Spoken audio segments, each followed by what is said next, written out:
ইমানের দাবি যদি কুরবানি হয়, সেই দাবি ঘরে বসে থাকা নয়। ইমানের দাবি হলো কিছু বিনিময়, সেই বিনিময় যদি কলিজার ঘাম হয়, সেই ঘাম দিতে যেন তৈরি থাকি। ওগো দয়াময় আমার আল্লাহ দয়াময়। কোন দিকে তাকে থাকেন? এটা ইমান। বক্তা ওয়াজ করতেছে, কোন দিকে তাকে আছেন? ইমানের দাবি হলো অগ্নি শিখা, বাতিলের বিরুদ্ধে জ্বলতে শিখা, সে আগুনে জ্বলে জ্বলে দিব ইমানের পরিচয়। ইমানের দাবি ঘরে বসে থাকা নয়। মেয়েটা বলতেছে, আমির আল মুমিনিন হোসেন কি 3টা প্রশ্ন করবে আমি জানি না, কিন্তু আমার ভিতরের ইমান বলতেছে আমি না পারলে ওকে পারাবে। ওয়ালা রব্বিহিম ইয়াতাওয়াক্কালুন, আল্লাহর প্রতি ভরসা করছে। এখন বলেন তো, আল্লাহর প্রতি কেউ যদি ভরসা করে, আল্লাহ তার সাথে আছে না নাই? আল্লাহ কোরআনে বলেছেন, অহুয়া মা কুম আইনা মা কুনতুম, বান্দা তুমি নিজকে অসহায় মনে করো না, আমার প্রতি ভরসা করলে আমি আল্লাহ তোমার সঙ্গে থাকবো। ধরে কোন সুবহানাল্লাহ। একটু আরেক জায়গায় আল্লাহ বলেছেন, ইন্নাল্লাহা মাআস সাবিরিন, ধৈর্যশীলদের সঙ্গে কে আছে? তা আপনারা যখন কোরআনের ওয়াজ শুনতেছেন, আপনাদের মনের মধ্যে শয়তান ওয়াসওয়াসা দিচ্ছে, কিরে আমরা তো কোরআন সংসদে চাই না, এ হুজুর তো যে হারে ওয়াজ করতেছে আমাদের বিরুদ্ধে ওয়াজ করতেছে না। আপনি ধৈর্য নিয়ে শোনেন, তারপরে বুঝবেন মুসলমান হয়ে আমরা মরতে চাই, আল্লাহর কোরআনের বিকল্প কোনো রাস্তা নাই। জোরে কোন কথা ঠিক কিনা? আপনারা কি মরছেন? জোরে কোন মরছেন? কিন্তু মরাটা তো মুসলমান হিসেবে মরা লাগবে ভাইজান। এই জন্য একটু ধৈর্য নিয়ে মনোযোগ দিয়ে শোনেন। ওমর ফারুক এক দৌড়ে আইছে হযরত আলীর বাড়িতে। কিছুক্ষণ আগে যে লোকটা কাঁদতে কাঁদতে চলে গেছে, সেই লোকটা আবার ফিরে আসছে। আর জিজ্ঞাসা করতেছে, এখনই আপনি গেলেন মন খারাপ করে, এখনই ফিরে আসলেন কেন? বলে তারিখ করার জন্য। হোসেন বলতেছে, কিসের তারিখ? কিসের তারিখ? বলে বিয়ের তারিখ না, বিয়ের তারিখ না। তুমি মনে করো না তুমি যেভাবে খেদায় দিছো, আমি উমরের এত সাহস নাই যে তোমার বিয়ার তারিখ করবার আইছি। তাহলে কি জন্য তারিখ করবার আইছেন? বলে তুমি যে 3টা প্রশ্ন করবা, সেই প্রশ্নের উত্তর দেওয়ার তারিখ। আলী বলতেছে, যেই প্রশ্ন আমিও জানি না, আপনিও জীবনে শোনেন নাই, আর সেই প্রশ্নের উত্তর দিবার পারবে?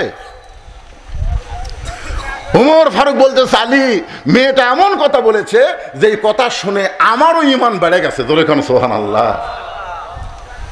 আমার মায়েরা যারা পর্দার অন্তরে আছেন, একটু মনোযোগ দিয়ে শুনবেন। নির্দিষ্ট তারিখ মোতাবেক হযরত ওমর বসেছেন ডান পাশে, আর হযরত আলী বসেছেন বাম পাশে, আর হোসেন বসেছে মিডল পয়েন্টে। এটা হলো বসার কথা বললাম। আমার চেয়ারম্যান সাহেব যেমন বসেছে, আমার ভাই যেমন বসে আছে, দুইজন দুই ধারে আছে না নাই? যেরকম আছে না নাই? এখানে আরো অনেক অতিথি ছিল, তারা কিন্তু নাই। তারা সুযোগ বুঝে পলান দিছে। তোর এখন কথা ঠিক কিনা? চেয়ারম্যান সাহেব প্রধান অতিথি, ইচ্ছা করলেও তিনিও এখান থেকে যাবার পারতেন, কিন্তু তিনি আমারে কইছেন, হুজুর একটু ধৈর্য ওয়াজ করা লাগবে। তার মানে বোঝা গেল তিনি ধৈর্য নিয়ে বসে গেছেন। তোর এখন সুবহানাল্লাহ। ধৈর্যের সঙ্গে কে আছে? আল্লাহ কোরআনে বলেছেন, ইন্নাল্লাহা মাআস সাবিরিন, ধৈর্যশীলদের সঙ্গে আমি আল্লাহ নিজেই থাকি। একটু ধৈর্য নিবেন। ডান পাশে হযরত ওমর বসে গেছেন, বাম পাশে হযরত আলী, আর মাঝখানে হোসেন বসে। সামনে একটা চাদর দেওয়া হয়েছে, চাদরের ওই পারে ওই 18 বছরের যৌবনে নারী বসে গেছে। এখন আপনাদেরকে আমি প্রশ্ন করি, সামনে চাদর দেওয়ার কারণ কি? সবাই জোরে বলেন, কারণ কি? অথচ আমার বাংলাদেশের একজন গায়িকা এক সময় সংসদে সেই রকম তোড়জোড় ছিল, এদের নাম বলার আগেই ভাই বলে দিচ্ছে, আমাদের আলেমদেরকে কানা কইছে সংসদের মধ্যে গানে, ওরে মৌলানা চোখ দুইটা করলা কানা, মনের পর্দা বড় পর্দা তোমরা খুঁজে পাইলা না। আমাদের বলতেছে আলেমরা, তোমাদের চোখ দুইটা কানা, মনের পর্দা বড় পর্দা তোমরা খুঁজে পাইলা না। তেতুল হুজুর বুঝলো না। আহমদ শফি রহমতুল্লাহ আলাইকে এই 2 টাকার গায়িকা মমতাজ তেতুল হুজুর বানাচ্ছে। এখন কি হুজুর? আপনারা বলেন তো, আহমদ শফির আপনারা চেনেন? যিনি বাংলাদেশে লক্ষ লক্ষ আলিমদের ওস্তাদ, আর সেই আহমদ শফি রহমতুল্লাহ আলাইকে মমতাজ সংসদের মধ্যে তেতুল হুজুর কইছে, একটা মুসলমানের বাচ্চা বাধা দেয়নি। জোরে কোন কথা ঠিক কথা বলেন? আচ্ছা, রাস্তার উপর যে শালারা চিল্লাই, এরা কি মানুষের বাচ্চা? এরা মানুষের বাচ্চা? আশ্চর্য কথা রে বারে। মন যদি শুনবার না চায় বাড়ি চলে যাও। সই করার অধিকার তোমাকে কে দিছে? আল্লাহ জবান দিয়েছে, জবান কাড়ে লিবারও পারে। জোরে কোন কথা ঠিক কিনা? এই তো থামে গেছে। একটু মনোযোগ দিয়ে শুনবেন। সামনে চাদর দেওয়া কারণ হলো, আপনার সকলেই বলেছেন পর্দা, তার মানে বোঝা গেল মনের পর্দা যদি বড় পর্দা হতো, ওমর ফারুকের মন ভালো না খারাপ? আলীর মন ভালো না খারাপ? হোসেনের মন ভালো না খারাপ? তাহলে সামনে চাদর দিয়ে বুঝাই দিলে মনের পর্দা পর্দা নয়, পর্দা হলো আল্লাহর আইন। সবাই বলেন পর্দা কার আইন? হ্যাঁ, আমি যত বড় হুজুর হই, আপনি আমাকে বাড়ির মধ্যে নিয়ে যাবেন, আর আপনার বউ বেটিকে আমি দেখবো, আমার কিছুই মনে হবে না। আপনার বলেন তো হুজুরে গেলে সোলপল আছে না নাই?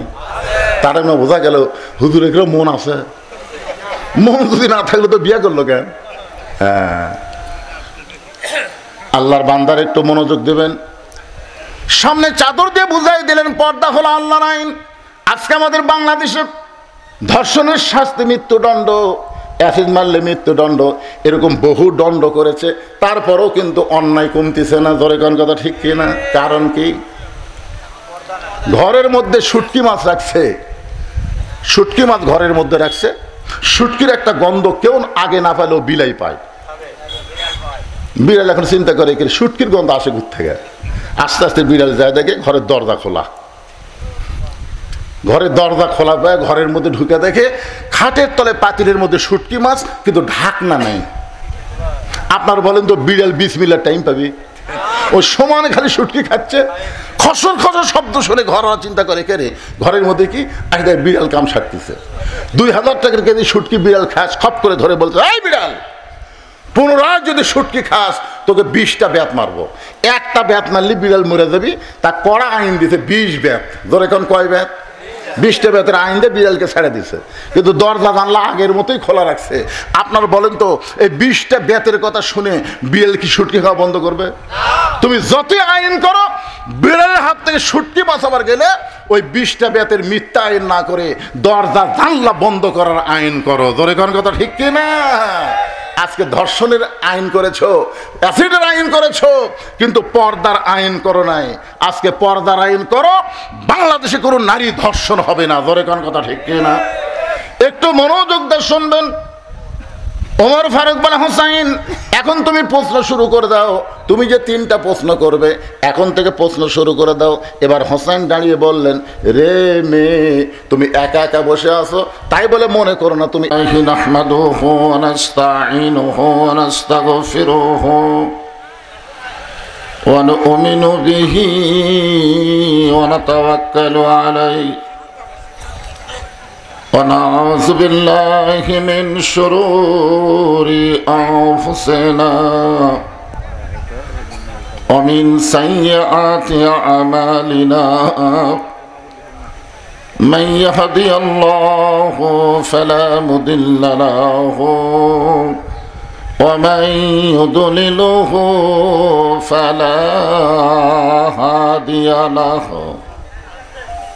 সকলে জবান খুলে বলেন, আশহাদু আল্লা ইলাহা ইল্লাল্লাহু ওয়াহদাহু লা শারীকা লাহু ওয়া আশহাদু আন্না মুহাম্মাদান আবদুহু ওয়া রাসূলুহু আল্লাযী أرسل رسوله بالحق بشيرا ونذيرا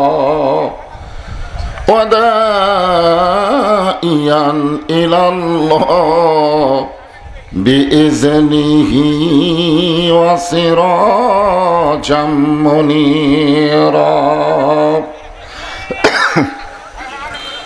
فقد قال الله تعالى في كلامه المجيد والفرقان الحميد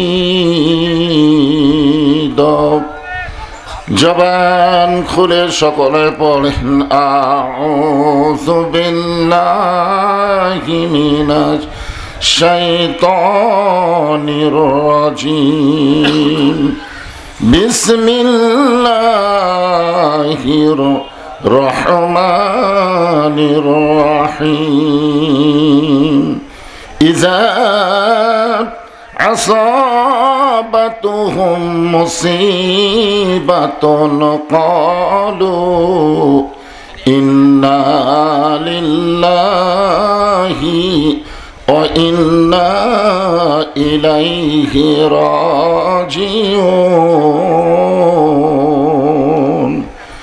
إن الله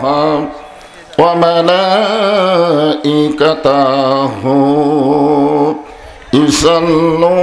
يصلون على النبي يا أيها الذين آمنوا صلوا عليه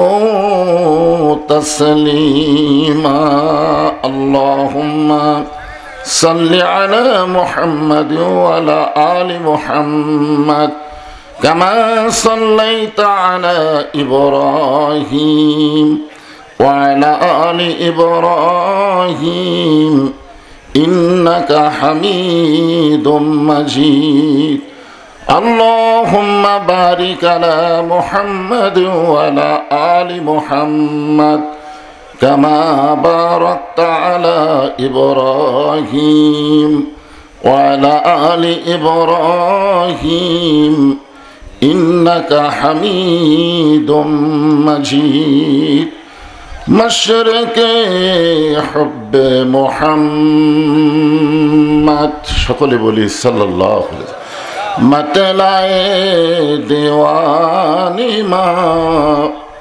मतलाए खुर्शीद इश्कास सीनाए सोजानी माँ बलगल उला बिकमालिही कशफत दुजा बिजमालिही हसनत जमीओ खिसालिही सल्लो अलैहि व आलिहि अल्लाहुम्मा आमीन।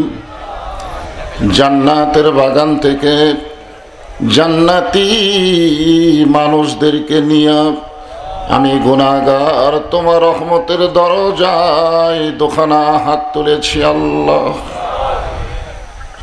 হাসরের ময়দানে জব্বার আর কাহার নামী রূপ নিয়া তুমি যখন বিচার শুরু করবে তোমার সামনে দাঁড়ায়া সমস্ত নবীরা নাফসি নাফসি বলে কাঁদতে থাকবে।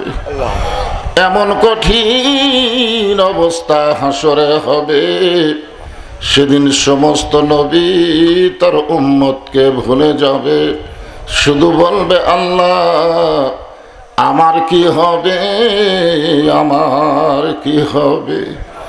একমাত্র দরদি নবী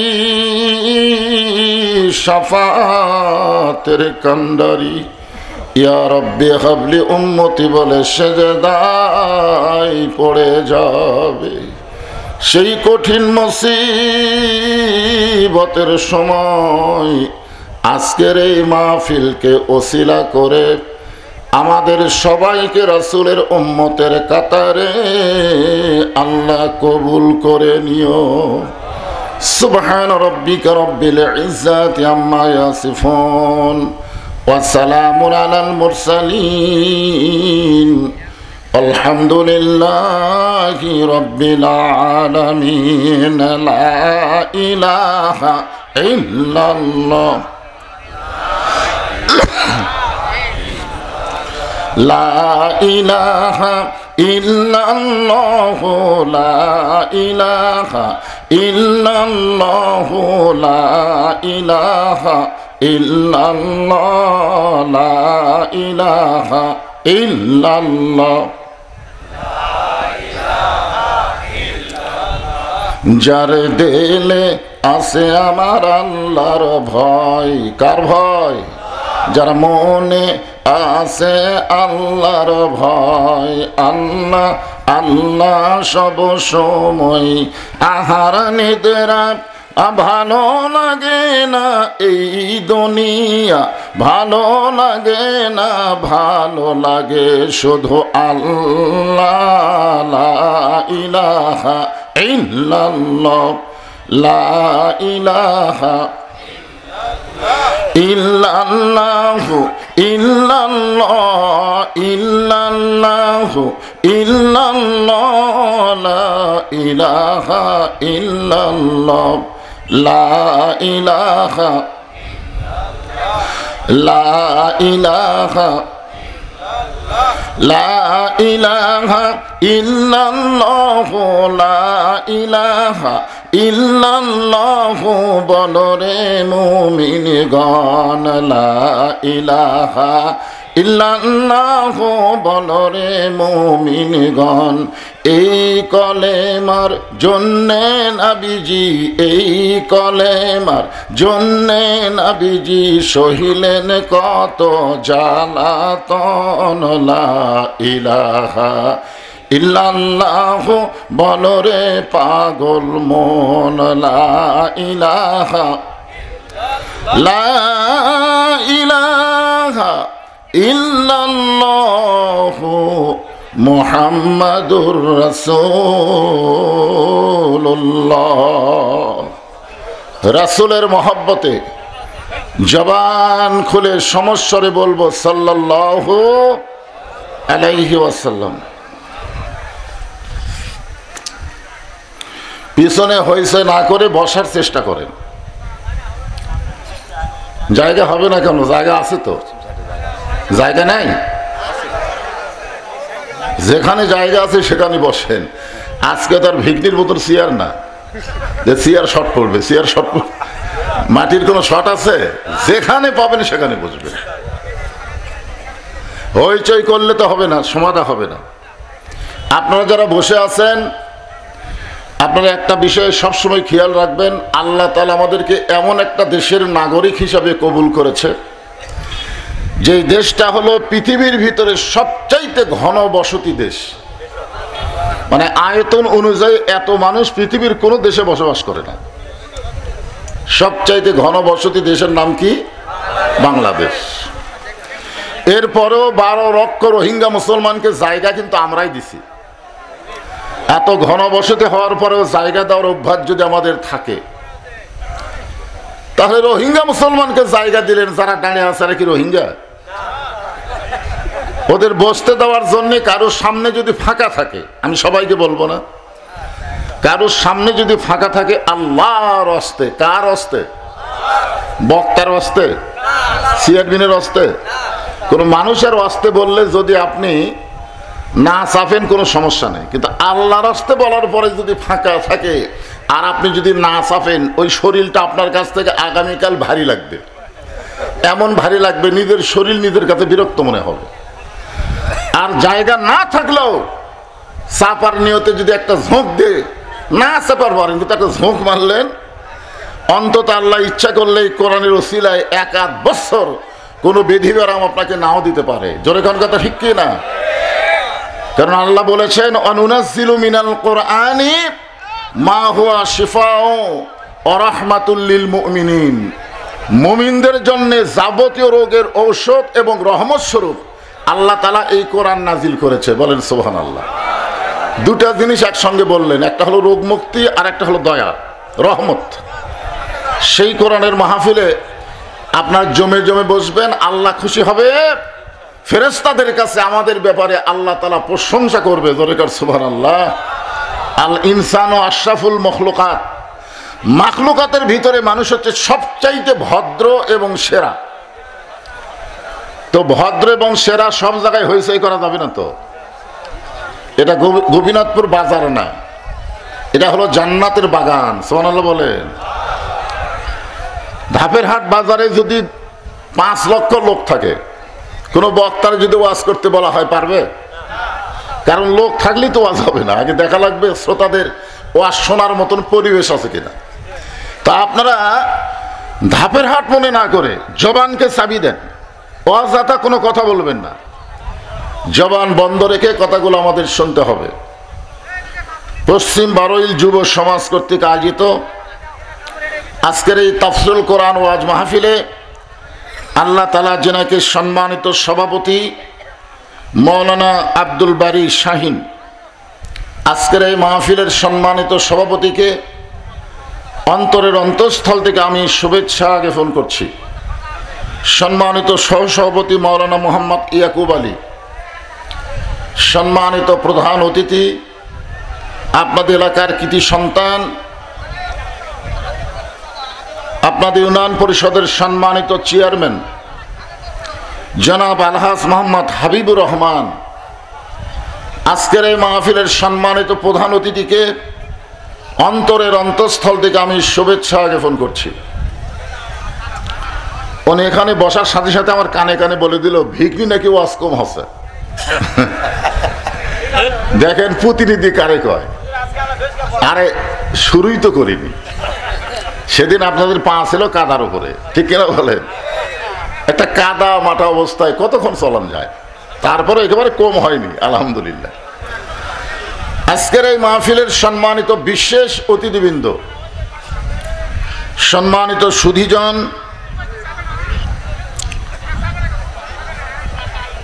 সম্মানিত ওলামায়ে কেরাম, আপনাদের মাঝে মাঝে যে সমস্ত আলেম ওলামা বসে আছেন, মঞ্চে আছেন, মাগরিবের নামাজের পর থেকে এত রাত পর্যন্ত কোরআন হাদিসের আলোকে যিনারা গুরুত্বপূর্ণ আলোচনা করে আপনাদেরকে শোনালেন, আলেম ওলামা সহ আজকের মাহফিলের বক্তাগণকে অন্তরের অন্তঃস্থল থেকে আমি শুভেচ্ছা জ্ঞাপন করছি। এই মুহূর্তে আমার সামনে যারা বসে আছেন, যিনাদেরকে আল্লাহ দয়া করে রহম করে আজকের এই জান্নাতের বাগানে কবুল করেছেন, হলো না তো? আমি যখন বললাম কবুল করেছেন তখন আপনাদের কিছু বলা দরকার ছিল। আপনার কি কখনো মনে করতেছেন যে আপনি নিজের ইচ্ছা এখানে আইছেন? এরকম কি আপনাদের মনে হচ্ছে? আমি না আসলে কি হতো? আমি নিজের ইচ্ছা আইছি না। আল্লাহ যদি না চাইতো আপনি কখনোই এই জান্নাতের বাগানে আসতে পারতেন না। জোরে কোন ঠিক কি না? আল্লাহ কোরআনে বলেন মা আসাবাকা মিন হাসানাতিন ফামিনাল্লাহ, বান্দা বান্দির দ্বারা যখন কোনো ভালো কাজ হয় এই কাজ বান্দা বান্দি করে না, বরং আল্লাহ নিজে করায়।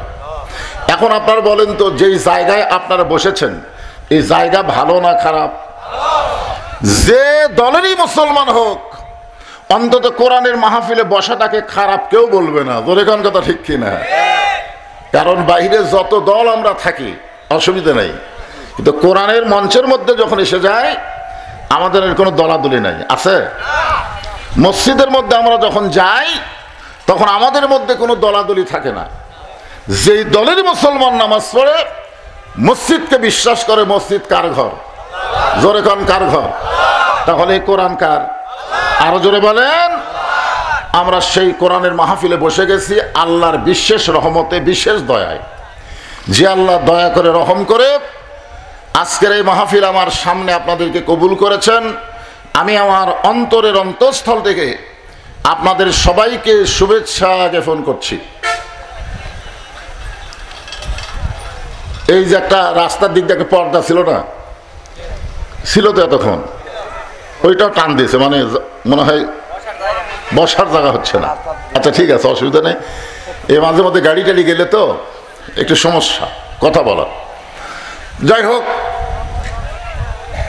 সম্মানিত মা বোনেরা, যিনারা পর্দার অন্তরালে বসে বসে আলোচনা শুনতেছেন, ঘোষক অবশ্য বলে দিয়েছে মা বোনদেরকে কিছু কথা আমার শোনাতে হবে। মানে শুধুমাত্র পুরুষ মানুষ ভালো হলে হবে না, মায়েরাও তো ভালো হওয়া লাগবে নাকি? এখন হাজার পুরুষ যদি ভালো হয় আর নারী যদি ভালো না হয়, সেই সমাজ ধ্বংস হয়ে যাবে।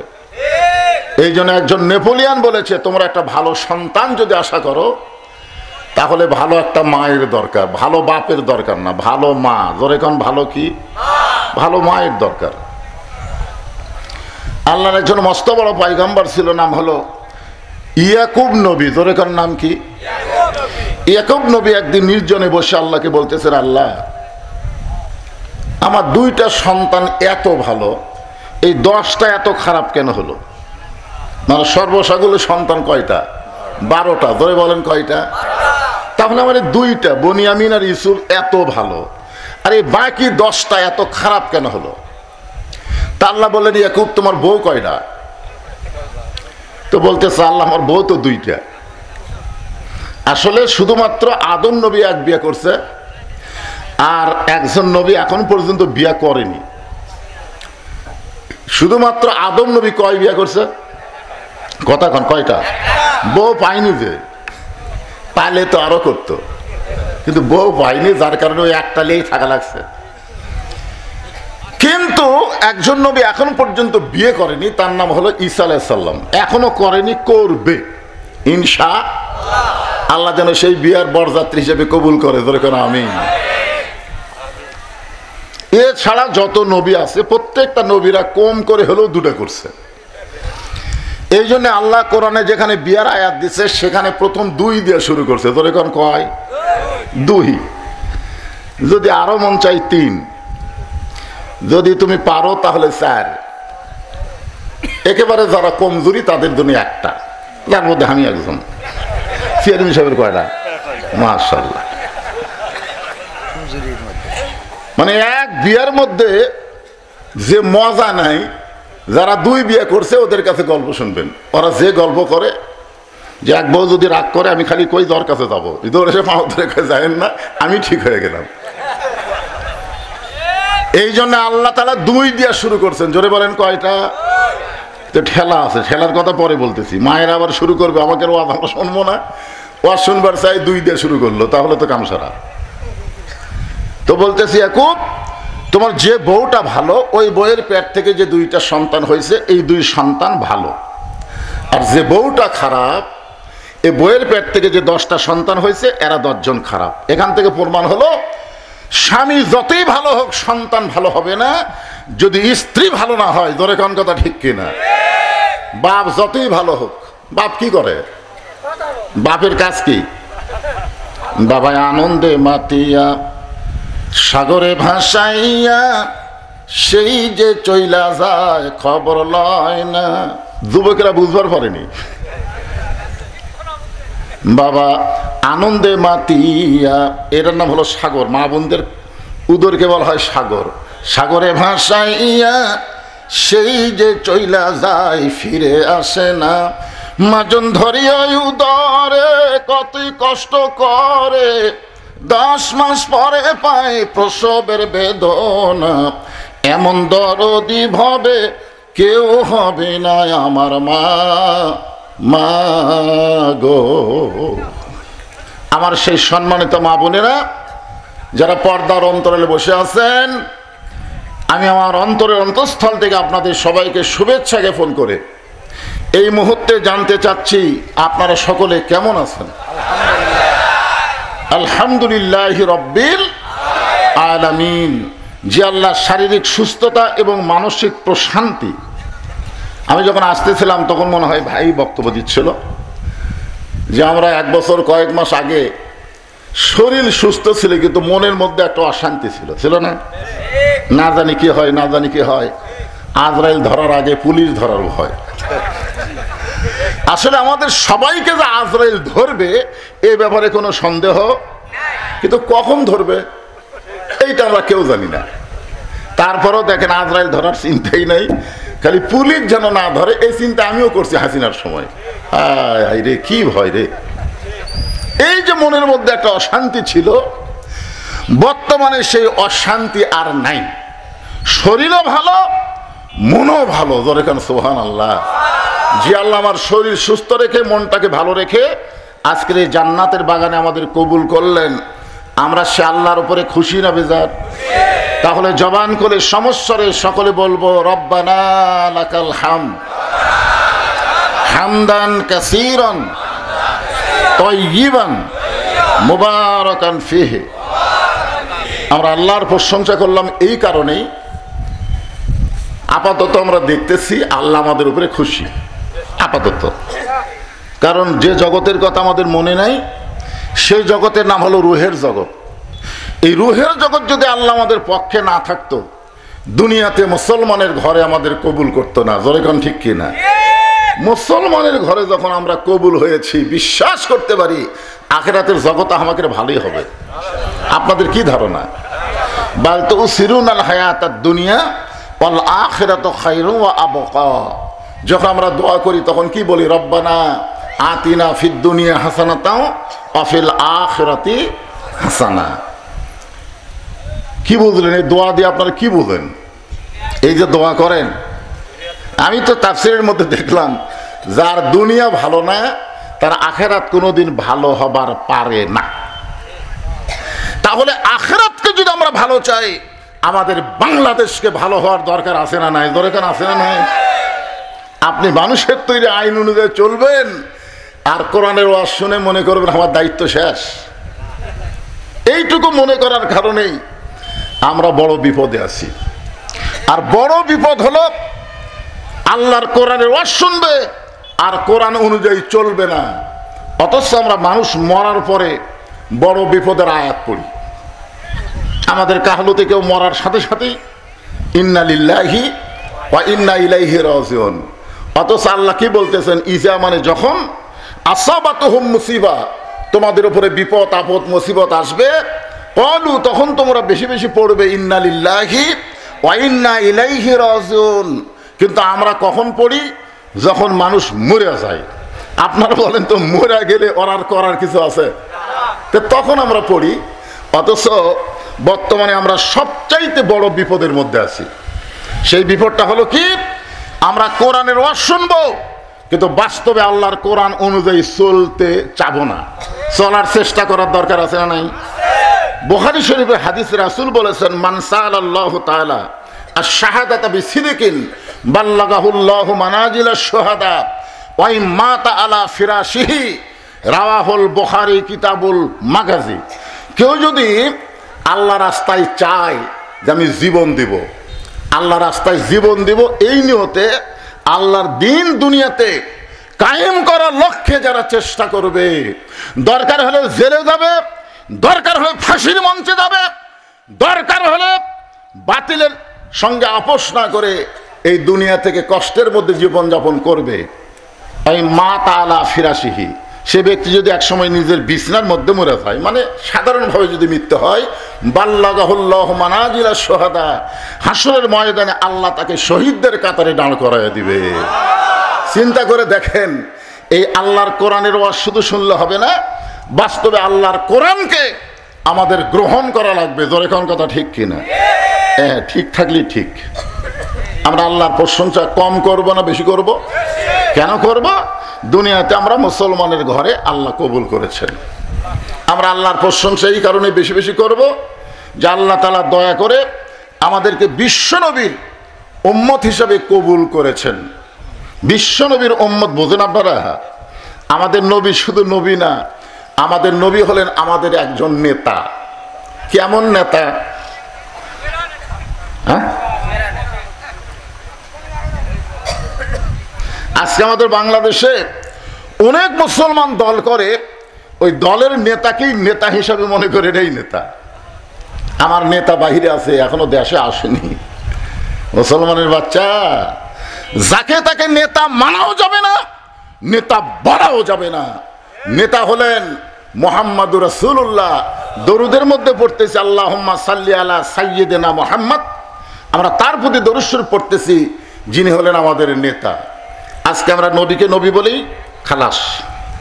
নেতা হিসাবে সাধারণ একজন মানুষের পিছনে ঘুরি, জীবন সময় নষ্ট করি, মাঝে মধ্যে স্লোগান দেই, আমার নেতার চরিত্র ফুলের মতন পবিত্র, নামাজ পড়ে না এক ওয়াক্ত। জোরে কোন কথা ঠিক কিনা? এরকম কিছু নেতা আছে না নাই?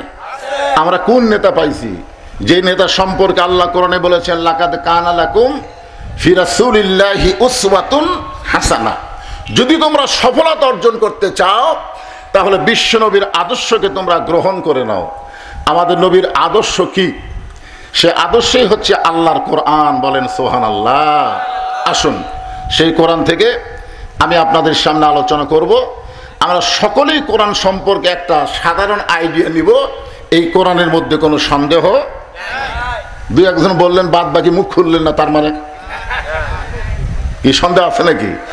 এই কোরআনে কোনো গোজামিল, এই কোরআনে কোনো ধোঁকা, যেই কোরআনে গোজামিল নাই, সন্দেহ নাই, ধোঁকা নাই, সেই কোরআন বাদ দিয়ে মানুষের তৈরি সংবিধান নিয়ে চলতেছেন। আর মাঝে মধ্যে বলতেছেন পবিত্র সংবিধান, এই সংবিধানের বাইরে যাওয়া যাবে না। যেই সংবিধান মানুষ লেখে নিজের হাতে, একজন মুসলমান সেই সংবিধান অনুযায়ী চলতে পারে না। মুসলমানকে চলতে হবে আল্লাহর কোরআনের সংবিধান দিয়ে। জোরে কোন কথা ঠিক না?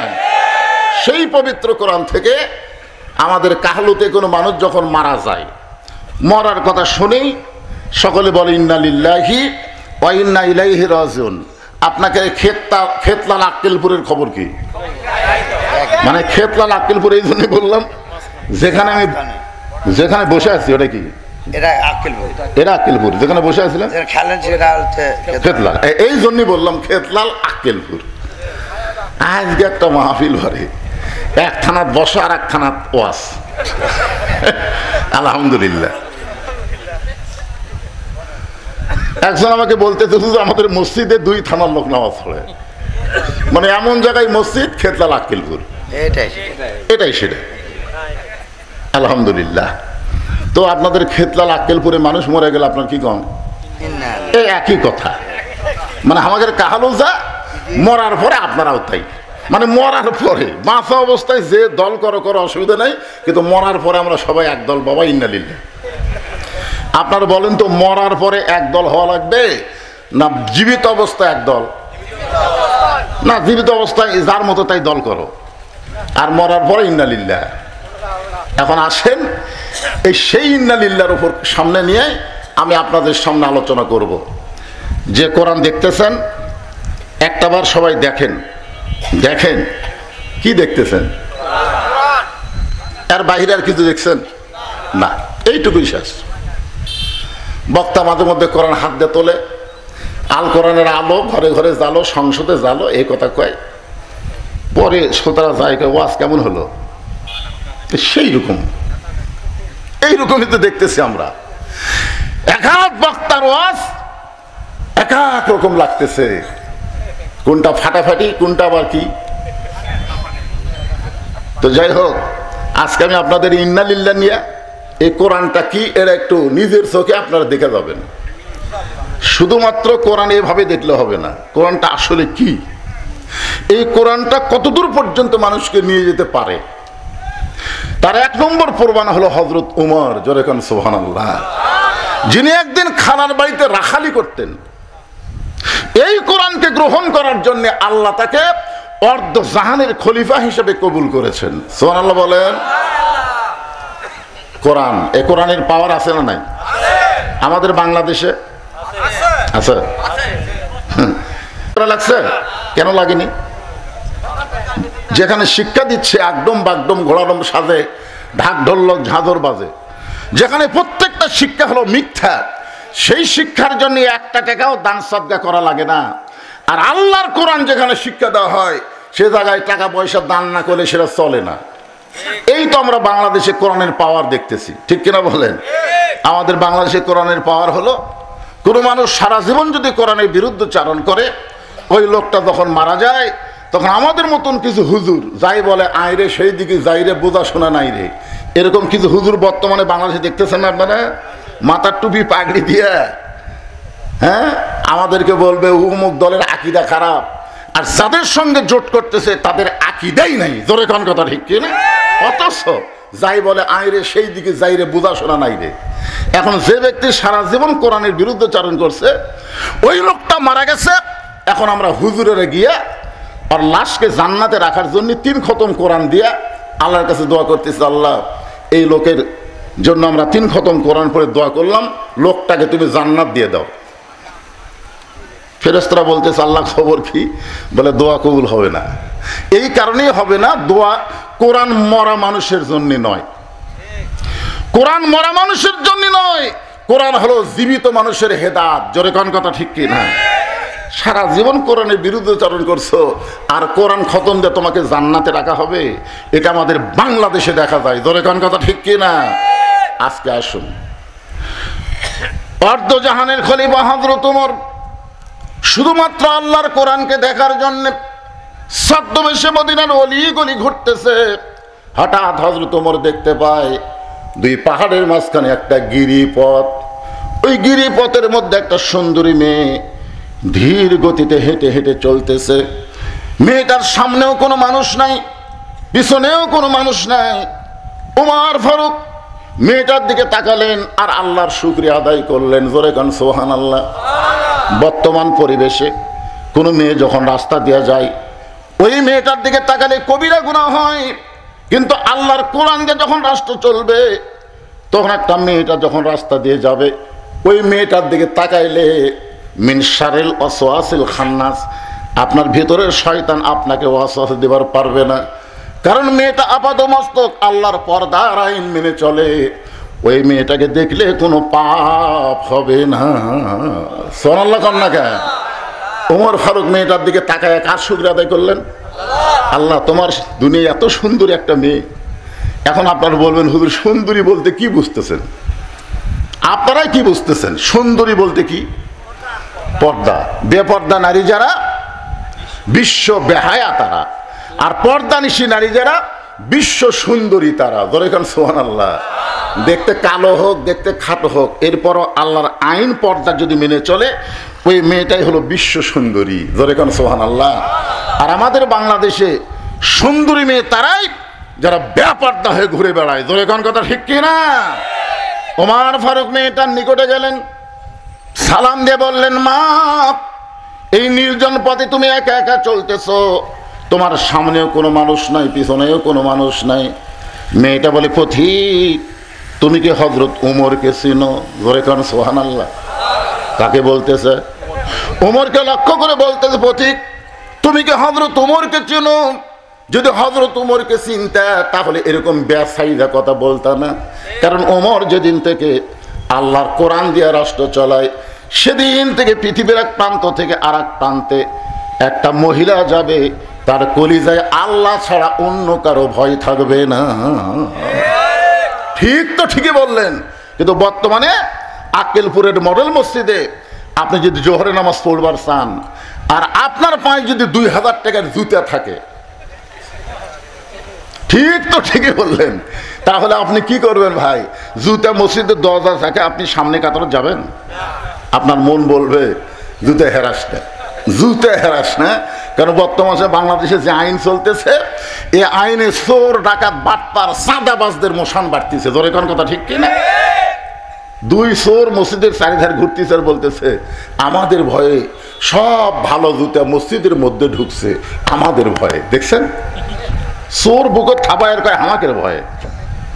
যে আইন চলতেছে, এই আইনে চোর, ডাকাত, বাটপারের মশান হবে। আর আল্লাহর কোরআনের আইন যখন চলবে, তখন বাংলাদেশ অনুবেক্ষণ যন্ত্র দিয়ে চোর, ডাকাত, বাটপার খুঁজে পাওয়া যাবে না। জোরে কোন কথা ঠিক কিনা? এখন 2000 টাকার জুতা হাতত নিয়েছে।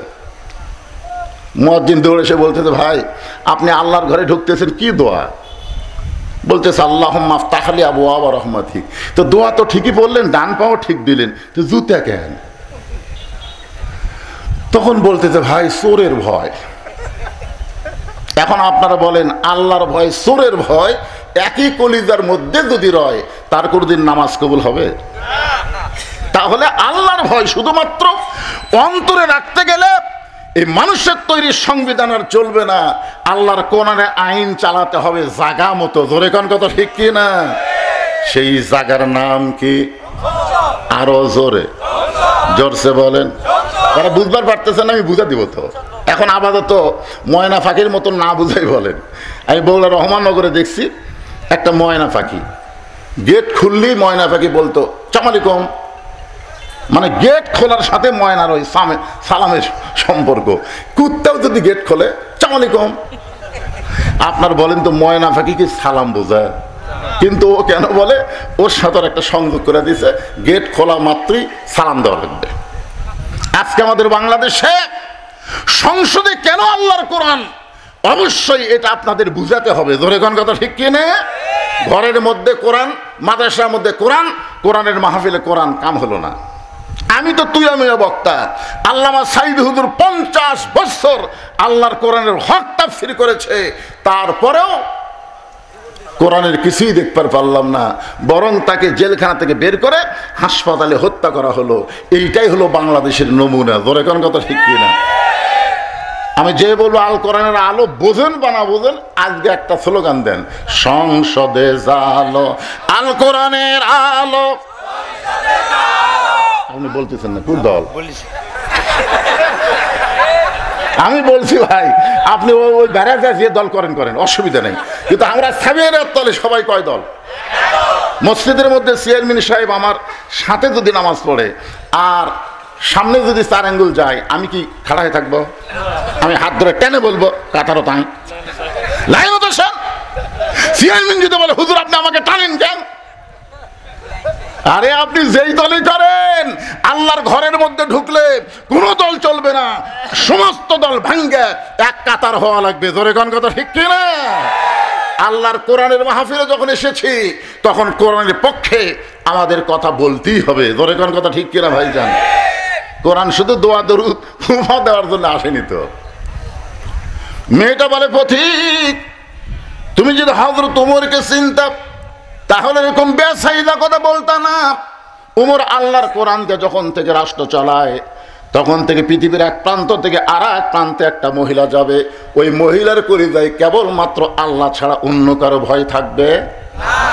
ওমর ফারুক বললেন, মা তোমার কথা শুনে আমার খুব খুশি লাগতেছে, কিন্তু তুমি যে ধীর গতিতে চলতেছ, আমার মনে হয় তোমার ভিতরে কোনো দুঃখ আছে।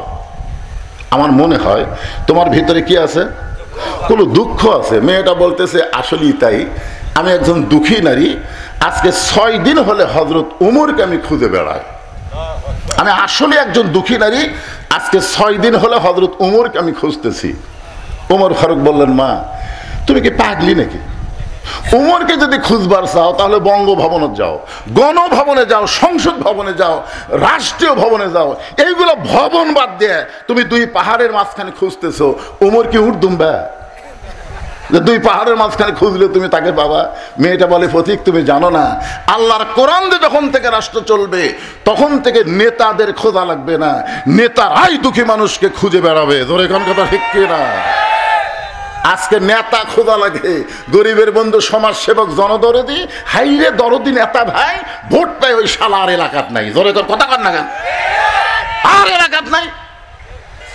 হঠাৎ মাঝে মধ্যে বেড়াবার আসে, বসন্তের কোকিল মাঝে মধ্যে আসে, তো যারা দয়া করে ভোট দিছে ওই গরিবের নেতার সাথে দেখা করবার কাছে যায়, দেখে সায়েন্সের অত্যাচারে নেতার ধারতি দেওয়া যায় না। এত সায়েন্সে, বুঝলেন, নেতা মানেই সায়েন্সে। এখন সামসার অত্যাচারে নেতার কাছে যাওয়া যায় না। এই নেতারা ভোটের আগে বলল গরিবের বন্ধু, জনদরদি, সমাজ সেবক, এখন ভোট পাইয়া সামসার অত্যাচারের কাছে যাওয়া যায় না। এটা কোনো নেতৃত্ব নয়। মেয়েটা বলতেছেন, প্রতীক শোনো, আল্লাহর কোরআন দিয়ে যখন রাষ্ট্র চলবে, তখন নেতা খোঁজা লাগবে না, নেতারাই দুঃখী মানুষকে খুঁজে বেড়াবে।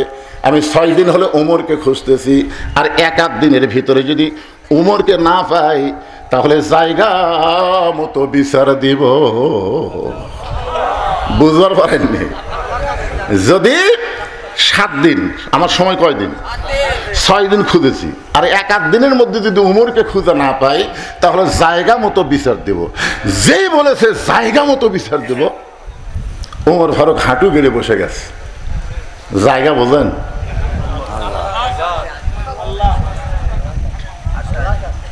অলিমান খাফা মাকাম রাব্বিহি জান্নাতান। ওমর ফারুক হাঁটু গেড়ে বলে বলতেছে, মা তুমি যে উমরকে খুঁজতেছো, 6টা দিন হলে আমি হইলাম সেই ওমর।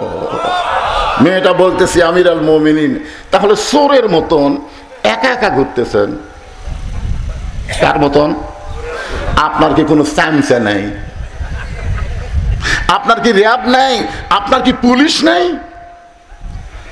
বাংলাদেশের মতন এর আগে আমি ভিকরিতে বলেছি, বাংলাদেশের মতন ৯৬টা দেশের খলিফা, সুবহানাল্লাহ বলেন না কেন, আজ তিনি একা একা ঘুরতেছে, তা আপনার কি কিছুই নাই? সঙ্গে সঙ্গে ওমর ফারুক বললেন, ইন্নামাল মুমিনুনা আল্লাযীনা ইযা যুকিরাল্লাহু ওয়াজিলাত কুলুবুহুম وَإِذَا تُلِيَتْ عَلَيْهِمْ آيَاتُهُ زَادَتْهُمْ إِيمَانًا وَعَلَى رَبِّهِمْ يَتَوَكَّلُونَ। কি বুঝলেন? মুমিন কারা? মুমিন কারা? এখানে আল্লাহ বলতেছেন ইন্নামাল মুমিনুনা আল্লাযীনা, মুমিন কারা? ইযা যুকিরাল্লাহ ওয়াজিলাত কুলুবুহুম, যখন আল্লাহর জিকির করে, এই জিকিরে তাদের অন্তরের মধ্যে তড়পড়ানি শুরু হয়ে যায়। এই জিকিরের নাম কি? ইন্না নাহনু নাযালনা যিকরা ওয়া ইন্না লাহু লাহাফিজুন। এই জিকিরের নাম হলো আল্লাহর কোরআন। জোরে কোন সুবহানাল্লাহ। ওয়া ইযা তুলিয়াত আলাইহিম আয়াতুহু, এই জিকির থেকে যখন কোন আয়াত তেলাওয়াত করে, আয়াত অনুযায়ী চলে, ওয়া আলা রাব্বিহিম ইয়াতাওয়াক্কালুন, তার কেবলমাত্র একমাত্র ভরসা হয় কার উপর? আল্লাহ। তখন তার বডিগার্ড হয়ে যায়। সুবহানাল্লাহ বলেন না কেন? আল্লাহ তখন তার কি হয়ে যায়? বডিগার্ড হয়ে যায়। রোম থেকে একজন বীর এসেছিল মদিনায়, ওমর ফারুককে হত্যা করবে, 200 লাল উট তাকে দেওয়া হবে। রোমের বাদশা ঘোষণা করেছে, ওমরের মাথায় না দিলেই 200 লাল উট পুরস্কার পাবি। তো রোমের বীর এখন মদিনায় এসে একজনকে জিজ্ঞাসা করতেছে, তোমাদের বাদশা ওমর কোথায়? তো লোকটা বলতেছে, আমাদের কোনো বাদশা নাই, আমাদের একজন খলিফা আছে, আমাদের একজন খলিফা আছে, আমাদের বাদশা নেই। লোকটা চিন্তা করতেছে, রোমের বাদশা কিন্তু মদিনার খলিফা। কিছুদূর যাওয়ার পরে আরেকজনকে বলতেছে, তোমাদের খলিফা ওমর কোথায়? লোকটা বলতেছে, আমি কোথায়, আমি কোথায়, ওইটা ওমরের সাথে দেখা হলে বলো, আমার ঠেকা পড়েনি উমর কোথায় খোঁজা, বরং আমি কোন জায়গাতে আছি উমর আমাকে খুঁজতেছে। জোরে কথা সুবহানাল্লাহ। রোমের বীর কয়, এই মদিনার লোকজন কি পাগল টাগল নাকি? কিছু তো যাওয়ার পরে বলতেছে, ভাই তোমাদের খলিফা উমরের বাসা কোথায়, প্রসাদ কোথায়? তখন বলতেছে, কোনো বাসা প্রসাদ নাই, মাঝে মধ্যে গাছতলা ঘুম পাড়া দেখি, তোমাদের দেখবার মন চায় ওই গাছের কাছে যাও, মাঝে মধ্যে এসে গাছের ছায়ে ঘুম পাড়ে। রোমের বীর চিন্তা করতেছে, যে লোকটা ফাঁকা জায়গায় ঘুম পাড়ে, কোনো প্রাচীর নেই, এই লোকটার মাথার দাম 200 লাল উট। যখন ঘুম পাড়বে ওই সুযোগেই শেষ করার নিয়তে গাছের ডালে বসে বীর দেখতেছে, রোমের বীর দেখতেছে, ইতিমধ্যে হযরত উমর আসতেছে, কেমন যেন একেবারে ফ্যাকাশা চেহারা নিয়ে এসে মাথার পাগড়ি খুলে মাটিতে বিছাইয়ে দিলেন, ডান হাতকে বালিশ বানায়া ওই পাগড়িতে শুয়ে একটা দোয়া পড়লেন, আল্লাহুম্মা বিইসমিকা আমুতু ওয়া আহইয়া। এই দোয়া পড়াও শেষ, ঘুম ধরাও শুরু। আমার এলাকার মেম্বরেরা রাত্রেবেলা ঘুমায় না, কেউ যদি জুতা ফর্দা হাতে বক কই, দেখো তো র্যাব আইছে নাকি, এত গম মারা মারছে, হাঁটন দেখিল কয় র্যাব আইছে। অথচ অর্ধ জাহানের খলিফা হযরত ওমর, দোয়া পড়াও শেষ, ঘুমটাও শুরু। রোমের বীর চিন্তা করে, এই মানুষের মাথার দাম কোনোদিন 200 লাল উট হতে পারে না। আস্তে করে গাছ থেকে নেমে নিয়ত করে যখন ছুরি দিয়ে ওমর ফারুকের মাথা কাটবে, কেবল নিয়ত করেছে, গাছ থেকে নেমে ছুরি দিয়ে তার মাথা কাটবে, নিয়ত করার পরে তাকায় দেখে বিশাল একটা বাঘ হযরত ওমর ফারুকের দেহ আবৃত করে তাকে ছায়া দান করতেছে। ওয়া আলা রাব্বিহিম ইয়াতাওয়াক্কালুন। ওমর ফারুক বলতেছে, মা র্যাব লাগবে না, পুলিশ লাগবে না, আমার আল্লাহ আমাকে হেফাজত করবে। জোরে কোন সুবহানাল্লাহ। এই বিশ্বাস যদি নেতাদের অন্তরে থাকে আল্লাহ হেফাজত করবে, তাহলে নেতার আশেপাশে পুলিশ ঘোরা লাগবে? আজকে নেতার আশেপাশে পুলিশ দেখলে মনে হয় সবচাইতে বড় ডাকাত আসছে। জোরে কোন কথা ঠিক কিনা?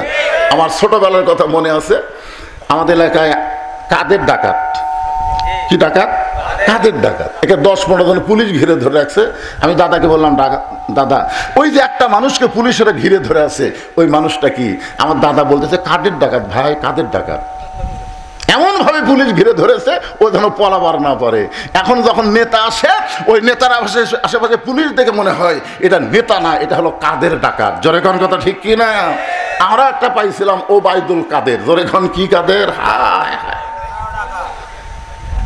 স্টেজে উঠবার পারে না, দুইজন হাত ধরে টানে তোলে আর মাইক ধরেই বলে খেলা হবে, খেলা হবে, খেলা হবে।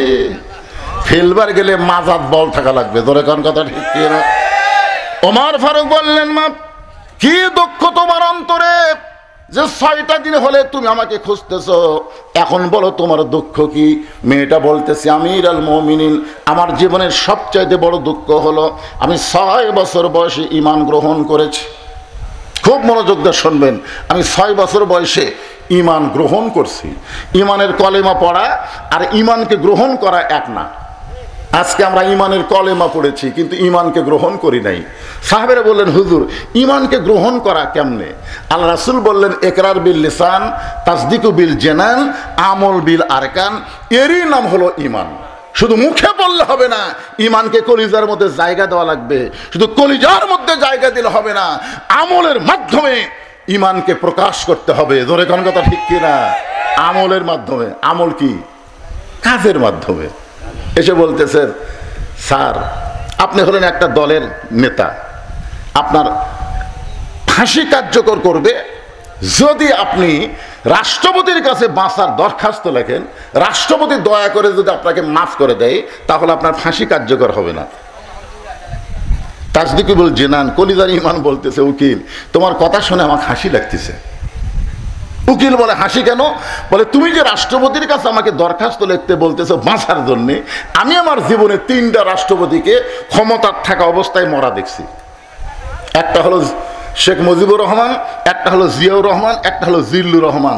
যারা ক্ষমতার থাকতে নিজেরাই মরে যায়, কোনো ইমানদার জীবন দিবে কিন্তু তাদের কাছে প্রাণ ভিক্ষা চাবে না। ধরে কোন কথা ঠিক কিনা?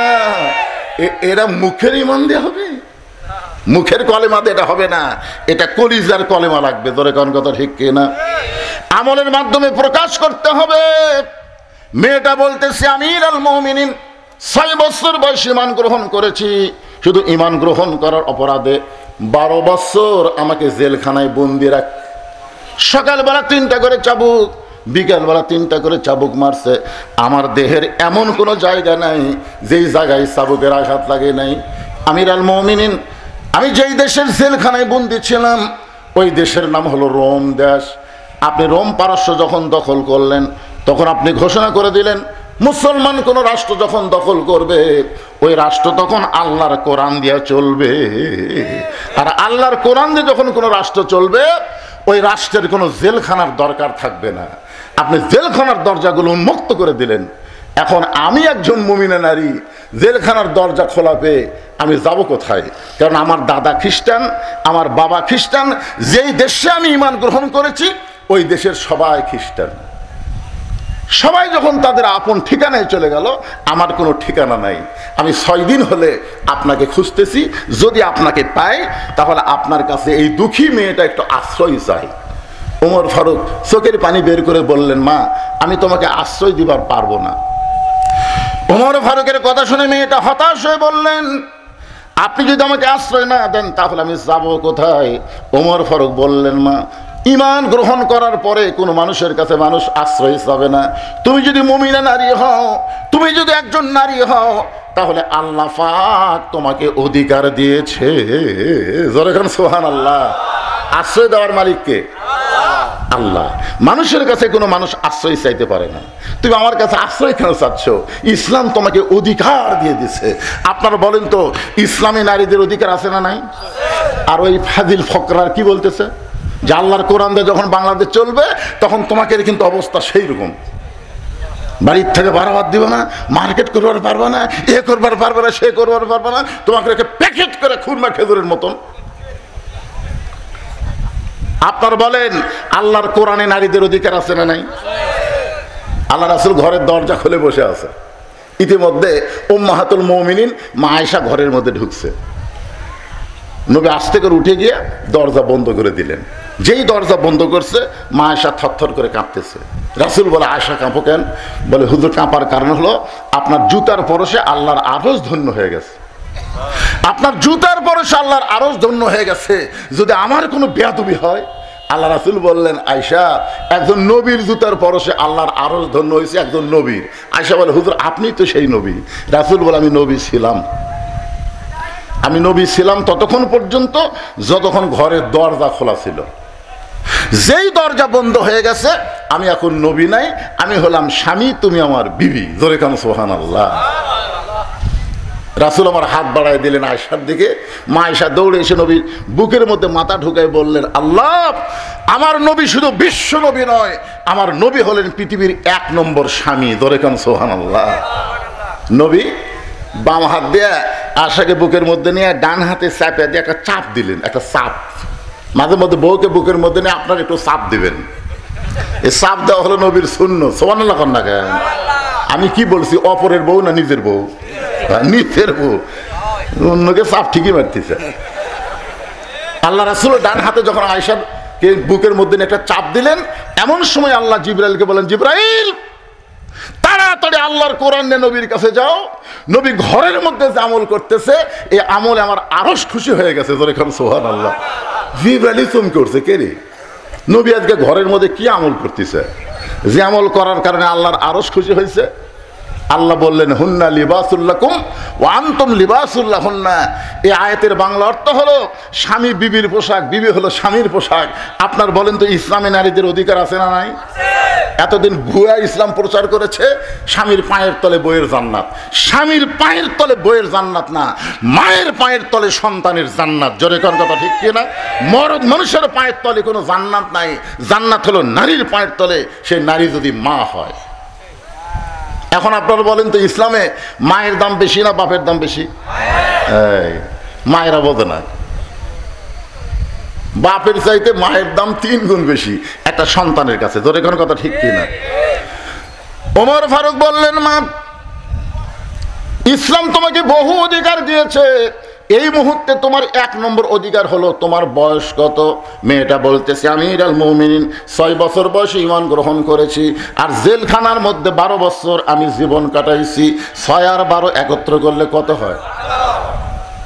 ওমর ফারুক বললেন, মা, এই 18 বছরের একজন যৌবনা নারীর জন্য ইসলামের 1 নম্বর অধিকার হলো ভালো একটা ছেলের সঙ্গে বিয়ে বসা।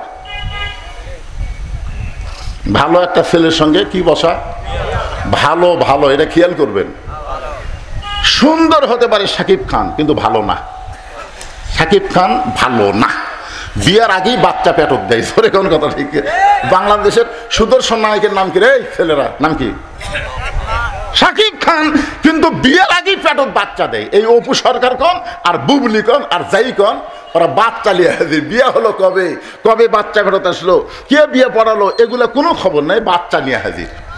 তার মানে বোঝা গেল সুন্দর হলেই ভালো হয় না। কথা বলেন ঠিক কিনা? এখানে বলতেছে ওমর ফারুক, একটা ভালো ছেলের সঙ্গে বিয়া বসার অধিকার আছে। ভালো ছেলের 1 নম্বর গুণ কি? যে বিবাহে ডিমান্ড নিবে না, মহারণা নগদ দিবে। বিবাহে কি নিবে না? ডিমান্ড নিবে না। আপনার ডিমান্ড মনে হয় বোঝেন না। মহারণা নগদ।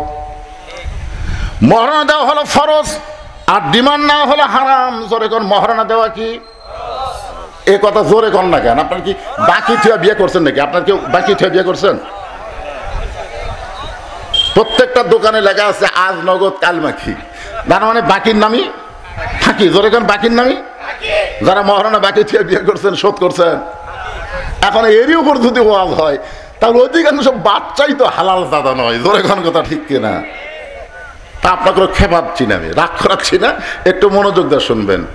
ওমর ফারুক বললেন, মা, এই মুহূর্তে তোমার কোনো অভিভাবক নাই, তুমি বড় একা হয়ে গেছো, আমার কাছে ভুল করে আশ্রয় চাইছো। আমি তোমাকে একটা ভালো ছেলের খবর দিব, কারণ তুমি তো আর ভালো ছেলে খুঁজতে পারবা না, কারণ তোমার অভিভাবক নাই।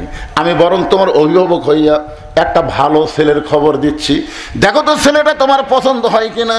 মেয়েটা বলতেছি, আমিরুল মুমিনিন, সে ভালো ছেলের খবর কি? ওমর ফারুক বললেন, 30 পারা কোরআনের হাফেজ। আর সুবহানাল্লাহ বাড়ায়, এমবিবিএস ডাক্তার, ইঞ্জিনিয়ার, ব্যারিস্টার। ওরে কি মনে করতেছেন? আপনার আশেপাশের মাদ্রাসার কোনো বাচ্চা যখন রাস্তাতে হেঁটে যায়, আপনি জানেন ওর পায়ের তলে ফেরেশতারা নূরের পাখা বিছিয়ে দেয়। সুবহানাল্লাহ কন না কেন? একটা হাফেজের দিকে তাকান, একটা আলেমের দিকে তাকান, আল্লাহ সগীরা গুনাহ মাফ করে দিবে। একটা ব্যারিস্টারের দিকে তাকান, একটা ডাক্তারের দিকে তাকান, একটা গুনাহ মাফ হওয়ার কোনো রেকর্ড নাই ইসলামে। আর ঠিক কয় না। ওমর ফারুক বললেন, ছেলের 1 নম্বর যোগ্যতা হলো 30 পারা কোরআনের হাফেজ, 2 নম্বর যোগ্যতা হলো 6 লক্ষ হাদিসের হাফেজ। 30 পারা কোরআনের হাফেজ, শিক্ষাগত যোগ্যতাকে শোনেন, 6 লক্ষ হাদিসের হাফেজ। ছেলেটার বয়স হলো মাত্র 22 বছর, ছেলেটার বয়স হলো মাত্র 22 বছর, লম্বায় হলো 6 ফুট 2 ইঞ্চি, গায়ের রং ফর্সা, চাঁদের মতন চেহারা, নামটা হলো আব্দুল্লাহ ইবনে ওমর। কার ছেলের খবর দিচ্ছে? ছেলেটার নাম হলো আব্দুল্লাহ ইবনে ওমর। আমার ছেলেটার সঙ্গে তোমাকে বিয়ে দিয়া তোমাকে আমার বাড়ির বৌমা বানায়া আমার বাড়িতেই তোমাকে অধিকার দিবার চাই। জোরে খান সুবহানাল্লাহ। তোমাকে আমার কি বানায়া? জোরে খান কি? খেতলাল আক্কেলপুর আর আমার কাহালুতে একই। আমাদের এলাকায় বেটার বউকে বৌমা কয়। তা আমি 3-4 বার বৌমা করলাম, সবাই আপনারা বৌমা বলতেছেন, কিন্তু আমার বাম পাশে একটা সভাপতি ছিল, ওই আর কথা কয় না। আমি সভাপতিকে বললাম, সভাপতি সাহেব সবাই বৌমা বলতেছে, বেটার বউ বৌমা হয়, আপনার কি বেটা নেই? হুজুর 2টা আছে। বিয়ে কি এখনো করানি? করাছি হুজুর। তো বৌমা খন না কেন? হুজুর আপনার ওয়াজ অনুযায়ী তো বউ পাইনি। আমার 2 বেটার বউ বৌমা হয়নি, এরা 2 জন আছে বউ দাজ্জাল। আজকে প্রায় বাড়িতে বৌমা পাওয়া যাচ্ছে না, বউ দাজ্জাল পাওয়া যাচ্ছে। জোরে কোন কথা ঠিক কিনা? কথা কন না কেন ভাইজান? বউ দাজ্জাল। আগে বেটা ভালোই ছিল, কিন্তু বিয়ে করার পর থেকেই বেটা ভিন্ন হওয়ার চায়। একদিন বাপ মা বলতেছে, কে রে তোর তোর কেউ নেই, আমরাই তোর বাপ মা, আমাদের ছেড়ে তুই ভিন্ন হওয়ার চাস কেন? বউ সবসময় কান গরম করে দেয়, তোমাদের সঙ্গে থাকতে পারবো না, আমি ভিন্ন হয়ে গেলাম। আপনারা বলেন তুই কার বুদ্ধিতে ভিন্ন হচ্ছে? বউয়ের বুদ্ধিতে। আপনারা বলেন যে বউ বাপ মা থেকে তার স্বামীকে ভিন্ন নিয়ে করে নিয়ে যায়, ওটা কি বউ মা হয় না বউ দাজ্জাল হয়? আপনাকে ঘরে ঘরে কোনটা বাসেন? দাজ্জাল বাসেন না মা বাসেন? দরকার হলে বউ দাজ্জাল বাদ দিয়ে বেটাকে আর একটা বিয়ে করান, কিন্তু দাজ্জাল যেই বাড়িতে থাকবে এই বাড়িতে কোনো রহমত বরকত থাকবে না। জোরে কোন কথা ঠিক না? ওমর ফারুক বললেন, মা আমার আব্দুল্লাহর সঙ্গে তোমার বিয়েটা দিয়া তোমার বাড়িতে আমার বৌমা বানায়া আমার বাড়িতেই তোমাকে অধিকার দিবার চাই। মেয়েটা মুস্কি মুস্কি হাসতেছে বোরকার ভিতরে। ওমর ফারুক বলেন, মা আমার আব্দুল্লাহর সঙ্গে তোমার বিয়ে হবে, তুমি কিছুই বলতেছ না। মেয়েটা বলতেছে, আমিরুল মুমিনিন আপনি বলেন তো, একটা ভালো ছেলের সঙ্গে বিয়ে বসার অধিকার আমার আছে, আব্দুল্লাহর চাইতে ভালো কোনো ছেলে কি নাই? ওমর, আব্দুল্লাহর চাইতে ভালো কোনো ছেলে আমার চোখত পড়ে না। মেয়েটা বলতেছে, তাহলে আমি একটা ছেলের নাম বলবো, দেখেন তো এই ছেলেটা আপনার চোখত কেমন লাগে। ওমর হুকচুম করছে, কে? তাই 6 বছর বয়সে জেলত বন্দি হলো, 12 বছর জেলখানা থাকলো, আর সেই মেয়েটা ভালো ছেলের খবর দিবে। ওমর ফারুক বললেন, মা তাহলে বলো তোমার কাছে ভালো ছেলের খবর কি? মেয়েটা বলতেছে, বাবার নাম হলো হযরত আলী, মায়ের নাম হলো খাতুনে জান্নাত ফাতেমা, নানার নাম হলো বিশ্বনবী মুহাম্মদ রাসূলুল্লাহ, তার নাতি হলো হোসাইন। এখন বলেন আপনার আব্দুল্লাহ ভালো না হোসাইন ভালো? যেই বলতেছে এখন আপনি বলেন আপনার আব্দুল্লাহ ভালো না হোসাইন ভালো? উমর ফারুক বললেন, মা সাইদুস শাবাবে আহলুল জান্নাহ হাসান হোসেন রাদিয়াল্লাহু তাআলা আনহুমা কাল রাসূলুল্লাহ, আল্লাহর নবী বলেছেন জান্নাতি যুবকদের সর্দার হবে 2 জন, একটা হাসান আর একটা হোসাইন। তাহলে যারা যুবক, এই যুবক যারা কোরআনের মাহফিল করতেছো, তোমরা কি হাসান হোসেনের জীবনী জানো? অথচ এই হাসান হোসেন হবে জান্নাতি যুবকদের সর্দার। তোমরা যদি জান্নাতে যাবার চাও, হাসান হোসেন সম্পর্কে জানার দরকার আছে না নাই? দরকার আছে না নাই? খালি কোরআনের মাহফিল করতেছো, কি জন্য হাসান কি জন্য হোসাইন? আল্লাহ কেন বললেন লিয়াবলুয়াকুম আইয়ুকুম আহসানু আমালা? কেন বললেন?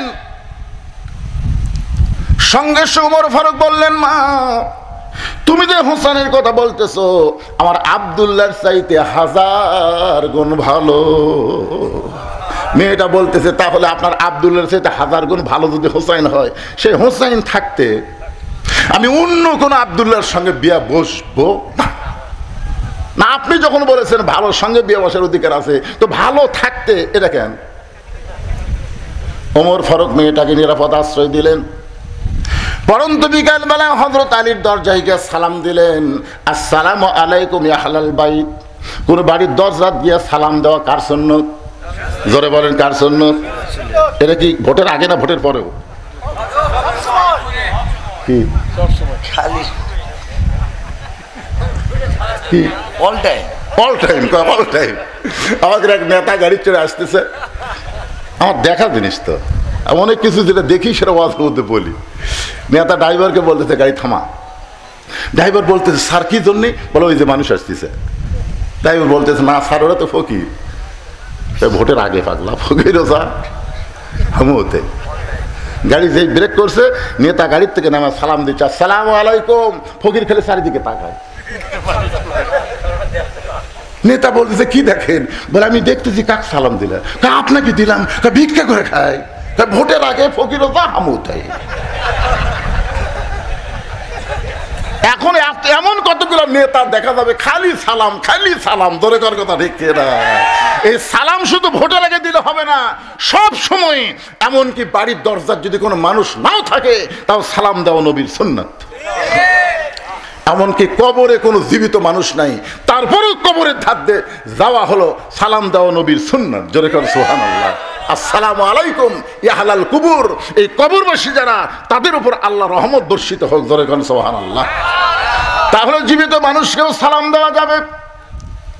যদি দরজায় কোনো মানুষ না থাকে, তারপরেও বাড়িকে লক্ষ্য করে সালাম দেওয়া যাবে। কোনো মানুষ যদি জীবিত না থাকে, কবরস্থানেও সালাম দেওয়া যাবে। হযরত ওমর আলীর দরজায় গিয়ে সালাম দিয়ে বললেন, আম্মা সাইলা ফালা তানহার। হযরত আলী চমকে গেলেন, কারণ সালাম শুনি বুঝতে পারছে এটা ওমর ফারুকের সালাম।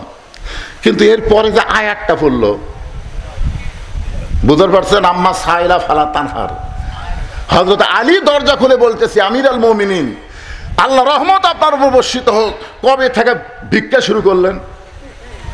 আপনি ফকিরের আয়াত কেন তেলাওয়াত করলেন? ওমর ফারুক বলে, আলী, আজকে আমার জীবনের সবচাইতে বড় বিপদ। তো বড় বিপদ হলে ইন্না লিল্লাহ পড়া লাগবে। জোরে করার কথা ঠিক কিনা? ইন্না লিল্লাহি ওয়া ইন্না ইলাইহি রাজিউন। আপনি ফকিরের আয়াত কেন বললেন? ওমর বলতেছে, আলী, জীবনে কোনোদিন ঘটকালি করে নাই, আজকে প্রথম ঘটক হয়ে তোমার দরজায় তোমার হোসেনের ব্যাপারে আমি ওমর একটু ঘটকালি করবার চাই। আলী বললেন, আলহামদুলিল্লাহ, আপনার মতন মহান ব্যক্তি যদি ঘটক হয়, তাহলে পাত্রী অবশ্যই ভালো হবে। আপনার বলেন তো, ঘটক যদি ভালো হয়, পাত্রী খারাপ হবে? এ বাবা মুরব্বী, কি হয়েছে বাবা? হ্যাঁ, এইরকম বয়সের লোক ধরে নিয়ে যাও বাবা, ধরে নিয়ে যাও, অসুবিধা নাই তো, বয়স বেশি। আপনারা বলেন তো, সব বয়সে ওয়াজ শোনা লাগবে? জোরে কারণ সব বয়সীকে ওয়াজ শোনা লাগবে? ওনাকে আল্লাহ পেনশন দিয়ে দিছে, আল্লাহ দিয়ে দিছে। সরকারি চাকরি যারা করে, বুড়া বয়সে তাদের চাকরি করা লাগে না, বসে থেকে বেতন দেয়। জোরে কারণ কথা ঠিক কি না? সরকারি চাকরি বোঝেন আপনারা? বোঝেন, কিন্তু সরকারি বয়স বোঝেন না। আমি যুবকদের মাহফিল, যুবকদেরকে লক্ষ্য করে বলতেছি, একটু মনোযোগ দিয়ে শোনেন। হযরত আলী বলতেছেন, আপনার মতন মহান ব্যক্তি যদি হোসেনের ঘটক হয়, তাহলে পাত্রী অবশ্যই ভালো হবে। ওমর ফারুক বললেন, 1 নম্বর গুণ হলো 6 বছর বয়সে ঈমান গ্রহণ করছে। পাত্রীর 2 নম্বর গুণ হলো 12 বছর ঈমানের পরীক্ষা দিয়েছে। সকালবেলা 3টা করে চাবুক, বিকালবেলা 3টা করে চাবুক মারছে, এরপরেও মেয়েটা ঈমান হারা হয় নাই। ওমর ফারুক বললেন, পাত্রীর 3 নম্বর গুণ হলো, আমার হাদিসের হাফেজ, কোরআনের হাফেজ আব্দুল্লাহর সঙ্গে বিয়ে দিবার চাইলাম, কিন্তু মেয়েটা আমার আব্দুল্লাহকে এলাও করে নাই। আলী, তোমার হোসেনকে বড় পছন্দ করে, এখন বলো এমন মেয়েটাকে তোমার বেটার বউ করা যায়? আলী বলতেছে, আমির আল মুমিনিন, আমি মনে মনে মনে মনে এমন একটা মেয়ে খুঁজতেছিলাম। মনে মনে বেটার বউ খোঁজা যাবে, কিন্তু দেখে দেখে খোঁজা জায়েজ নাই। এখন কতগুলো বাপ খালি দেখে বেড়াচ্ছে। এ পর্যন্ত 19টা দেখছে। আমাকে হুজুর 19টা দেখলাম, পছন্দ হয়নি। আমি বললাম, আবার বিয়ে করবেন? না হুজুর, নিজের জন্য নয় তো, বেটার জন্য। তো বেটা বিয়ে করবে আপনি দেখে বেড়াচ্ছেন, কিভাবে দেখেন? লায়া ছেড়ে হাত ধরে কয়, মা দেখি তো তোমার হাতটা, দেখি মা, দেখি তোমার চুল, দেখি মা। এই হাত আর চুল দেখবার যায় যায় ওই লুচ্চা হয়ে গেছে, ওই আরো দেখবি। ধরে কোন কথা ঠিক কিনা? লালে ফেরা শালা লুচ্চা হয়ে গেছে। বিয়ার আগে বেটার জন্যও যা, বাপের জন্যও তাই। খুব মনোযোগ দেবেন, বিয়ার আগে ছেলের জন্য যা, বাবার জন্যও তাই। একটু মনোযোগ দিয়ে শুনবেন। আলী বলতেছে, এমন একটা মেয়ে আমি মনে মনে খুঁজতেছিলাম। ওমর ফারুক বলেন, আলী তুমি যে মেয়েকে খুঁজতেছিলা সেই মেয়ের খোঁজ যখন আমি দিলাম, এখন বলো কি? বলে আমার পক্ষ থেকে আমি 100% রাজি। বিয়া দিবে কার সাথে? এ কথা কন না কেন? ঘটকালি কার সাথে হচ্ছে? 100% রাজিকে ওমর ফারুক বুকের মধ্যে নিয়ে বলতেছেন, আল্লাহুম্মা জিদ মুহাব্বাতান লিল্লাহি ওয়া লিরাসূলিহি। ওমর ফারুক আলী যখন কোলাকুলি করতেছে, এমন সময় হোসেন ঘর থেকে বের হয়ে বলতেছে, আসসালামু আলাইকুম দুই মুরব্বী। আপনার দুইজন যেভাবে কোলাকুলি করতেছেন মনে হয় বিয়ে আপনারাই করবেন। ওমর ফারুক বলে, হোসেন আমরা দুইজন তোমার মুরব্বী, তুমি কি মুরব্বী মানো না? হোসেন বলতেছে, আপনার দুইজন আমার মুরব্বী আমি জানি, কিন্তু আসল মুরব্বী হিসাবে আমি শুধু একজনকেই মানি। দুনিয়াতে যতই মুরব্বী হোক কোনো মুরব্বী মানা যাবে না, একমাত্র মুরব্বী হলো মুহাম্মদ রাসূলুল্লাহ। ধরে বলেন কথা ঠিক কিনা? আজকে তাবলীগেরা দুই মুরব্বী ধরছে, থেকে দুই দল হয়ে গেছে। এক মুরব্বী, আতিউল্লাহ ওয়া আতিউর রাসূল। এরপরে বলা হয়েছে উলিল আমরি মিনকুম। এখানে তো বলা হয়নি আতিউ উলিল আমরি মিনকুম, এখানে আল্লাহ বলে নাই। কুল হে রাসূল আপনি বলেন, ইন কুনতুম তুহিব্বুন আল্লাহ ফাত্তাবিউনি। কেউ যদি আমি আল্লাহকে ভালোবাসতে চাই, আমার গোলাম হতে চাই, তাহলে তার একটাই মাত্র আমল, ফাত্তাবিউনি, আপনাকে গ্রহণ করতে হবে। রাসূল ছাড়া চোখ বন্ধ করে কাউকে মানা যাবে না। ধরে কোন কথা ঠিক কিনা কথা বলেন? ওমর ফারুক বলে, হোসেন তুমি কি বলবার চাও? হোসেন বলতেছে, আপনার দুইজন আমার মুরব্বী, আমি আপনাদের সম্মান করি, কিন্তু আসল মুরব্বী হিসাবে আমার নানাকেই শুধু আমি মানি। ওমর ফারুক বলে, হোসেন তুমি একটু সুন্দর করে বোঝায় বলো। হোসেন বলতেছে, কয়েকদিন আগে আমি স্বপ্নে দেখলাম আমার নানা ঘরের মধ্যে আরাম করতেছে। আমি হোসেন দরজা গিয়ে বললাম, নানু ভাই আমি একটু ঘরের মধ্যে যাবার চাই। আমার নানা বলতেছে আমি জান্নাতে আরাম করতেছি, এখন দরজা খোলা যাবে না। আমি হোসেন চমকে গেলাম, যেই নানা আমার ভাঙ্গা ঘর থেকে কথা বলতেছে আর সেই নানা জান্নাতে আরাম করতেছে। দরজা না খুললে কি হবে? জানলার একটা ফাঁক দিয়ে আমি তাকায় দেখি আমার নানি উরাতকে বালিশ বানিয়ে দিয়েছে। সেই উরাতের ওপর আমার নানা মাথা দিয়ে শুয়ে আছে। নানি আমার চুলের মধ্যে বিলকি কাটতেছে। আমি রাগ করে বললাম, নানু ভাই নানির উরাতকে বালিশ বানায় শুয়ে থাকলে কি জান্নাতে থাকা যায়? আমার নানা বলে, হোসেন রে তুই ছোট্ট মানুষ, তুই বুঝবি না। তোর নানির মতন বউ যদি কেউ ঘরে পায়, ওই ভাঙ্গা ঘরটা আল্লাহর জান্নাত হয়ে যায়। তোর নানির মতন বউ যদি কেউ ঘরে পায়, ওই ঘর ভাঙ্গা হলেও আল্লাহর জান্নাত হয়ে যায়। তাহলে দুনিয়াতে আপনার ঘর যদি জান্নাত বানাবার চান, ভালো একটা বইয়ের দরকার আছে না নাই? জোরে কোন আছে না নাই? আজকে সারাদিন কাজ কাম করি, বাড়ির যায় শান্তি নাই, অশান্তির আগুন দাউ দাউ করে জ্বলতেছে অনেকের বাড়িতে। জোরে কোন কথা ঠিক কিনা ভাইজান? হোসেন বলতেছে, আমি সেই দিন থেকে সিদ্ধান্ত নিয়েছি, বিয়া যদি করতে হয় নানা যেমন বিয়ে করছে আমি তেমন বিয়ে করব। কারণ বাবা আপনি আমার বড় ভাইকে বিয়ে করাছেন, আপনি তার খবর জানেন। তালি বলতেছে, কি হয়েছে? বলে, আমি কিছুদিন হলে দেখতেছি বড় ভাই হাসান গোপনে গোপনে কান্দে। আমি তার কান্না ধরে একদিন বললাম, ভাই কি জন্য কান্দেন? তোকে বলা যাবে না, তুই ছোট মানুষ তো বলা যাবে না। আমি জোর করে বললাম, বড় ভাই কি জন্য কান্দেন? আমার ভাই বলল, তোর ভাবি ভালো না, তোর ভাবি ভালো না। হাসান দাদার বইয়ের নাম হলো জায়েদা। জোরে বলেন নাম কি? বিয়ে করার পর থেকেই হাসান দাদাকে অত্যাচার করতেছে, যার কারণে গোপনে গোপনে কাঁদতেছে। আজকে যারা ঘরের মধ্যে খারাপ বউ আছে তাদের গোপনে গোপনে কান্না আছে না নাই? জোরে কান আছে না নাই? আমার ভাই যেমন ঠকছে বিয়ে করে, আমি আমার ভাইয়ের মতন ঠকতে চাই না। আমার নানা যেমন জিতেছে, আমি নানার মতন বউ চাই। ধরে কোন সুবহানাল্লাহ। দৌড়ে গিয়া বাবার হাত ধরে বলতেছেন, বাবা আপনি সত্যি করে বলেন তো আমার মা আপনার কেমন বউ ছিল? আপনি যেমন আমার মাকে বউ করে শান্তি পাইছেন দুনিয়ায়, আমার নানা যেমন বিয়ে করে শান্তি পাইছে দুনিয়ায়, আমি হোসাইন তেমন একটা মেয়েকে বিয়ে করতে চাই।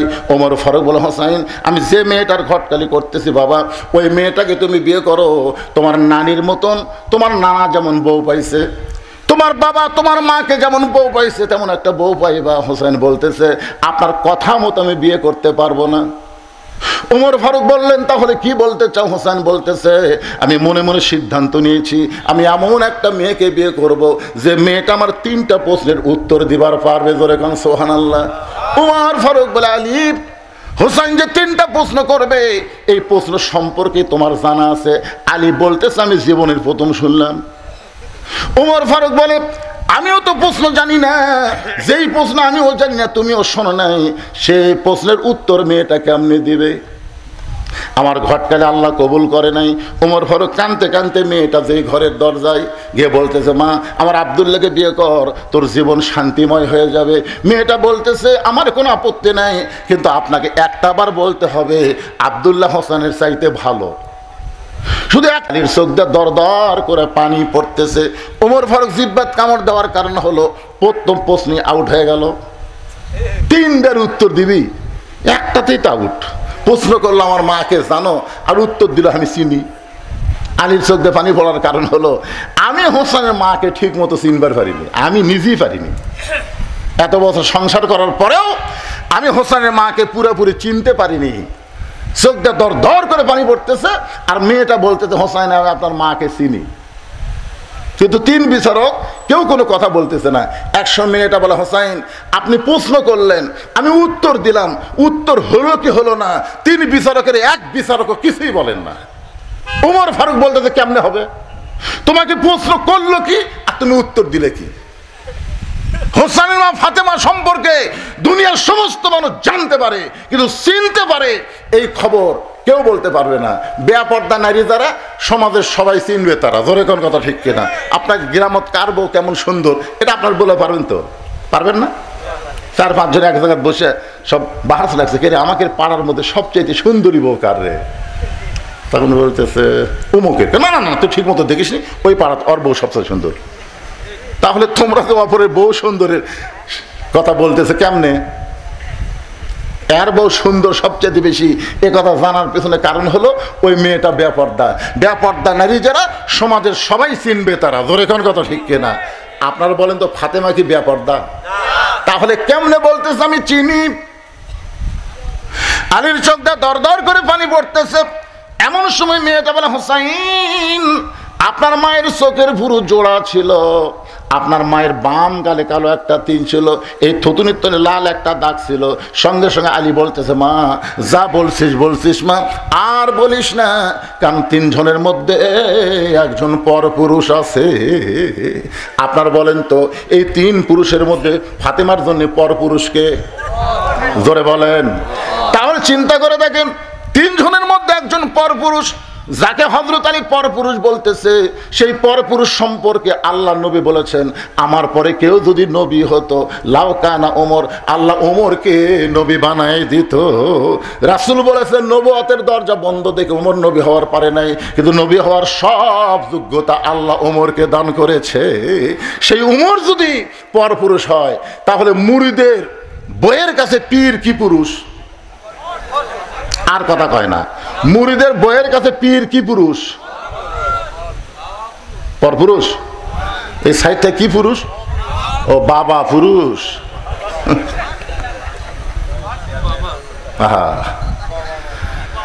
আমি এর আগেও আপনাদের বলেছি, হয়তো মনে নাই। 3টা জিনিস খেয়াল করবেন, বড় ডাক্তারের বউ কোনোদিন সিজার লাগে না। বড় ডাক্তার যারা, তারা বউকে সিজার করে না। কারণ কি জানেন? সিজার করলে বাচ্চারও ক্ষতি, মায়েরও ক্ষতি। এই জন্য ডাক্তারের বউয়ের সিজার লাগে না। 2 নম্বর হলো মৌলানার বাড়িতে মিলাদ হয় না। দেখবেন খেয়াল করে, মৌলবীদের বাড়ি মিলাদ হয় না। ওরা পরের বাড়িতে পড়ায়, কিন্তু নিজের বাড়িতে হয় না। আর 3 নম্বর হলো পীরের বউ কোনোদিন মুরিদ হয় না।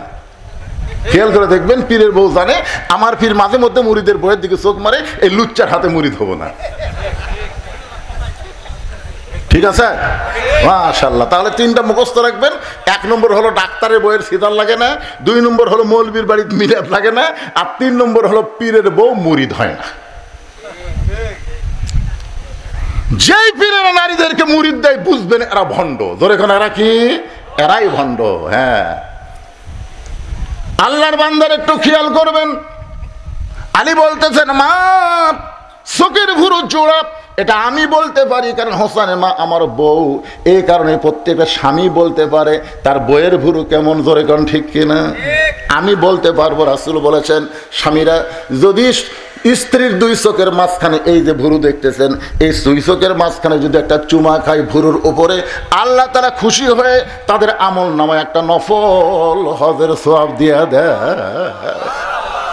এইদিকে তাকান, কোন জায়গা? এই দুই ভুরুর মাঝখানে এই চুমা দেওয়ার নফল হজের সওয়াবের কথা কইছি। মেয়েদের কাছে স্লিপ পাইছে, হুজুর আপনি তো মস্ত বড় ক্যাসাল করলেন। আমার স্বামী যে বিড়ি খাওয়া খায়, ওই ঘরের মধ্যে ঢুকলেই মনে হয় ভোকরা পাটা ঢুকছে, এই জায়গা চুমা খাবার গেলে তো আমার পেট খারাপ হয়ে যাবে। শোনেন, যারা বিড়ি খায়, এই যারা বিড়ি খায়, এরা যে ঘরত থাকে সে ঘরে সবকিছু গন্ধ না? কথা কোন গন্ধ কিনা? আর কাপড় ধরেন, যা ধরবেন সব দুর্গন্ধ। এই জন্য আল্লাহ নবী বলেছেন, স্বামী স্ত্রী মহব্বত করার জন্য ঘুমানোর আগে মেসওয়াক করা সুন্নত, আবার ঘুম থেকে উঠে মেসওয়াক করা সুন্নত।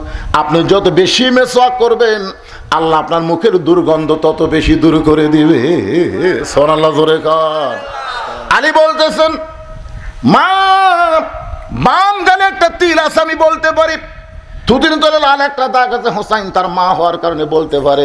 তুমি কেমনে বললাম?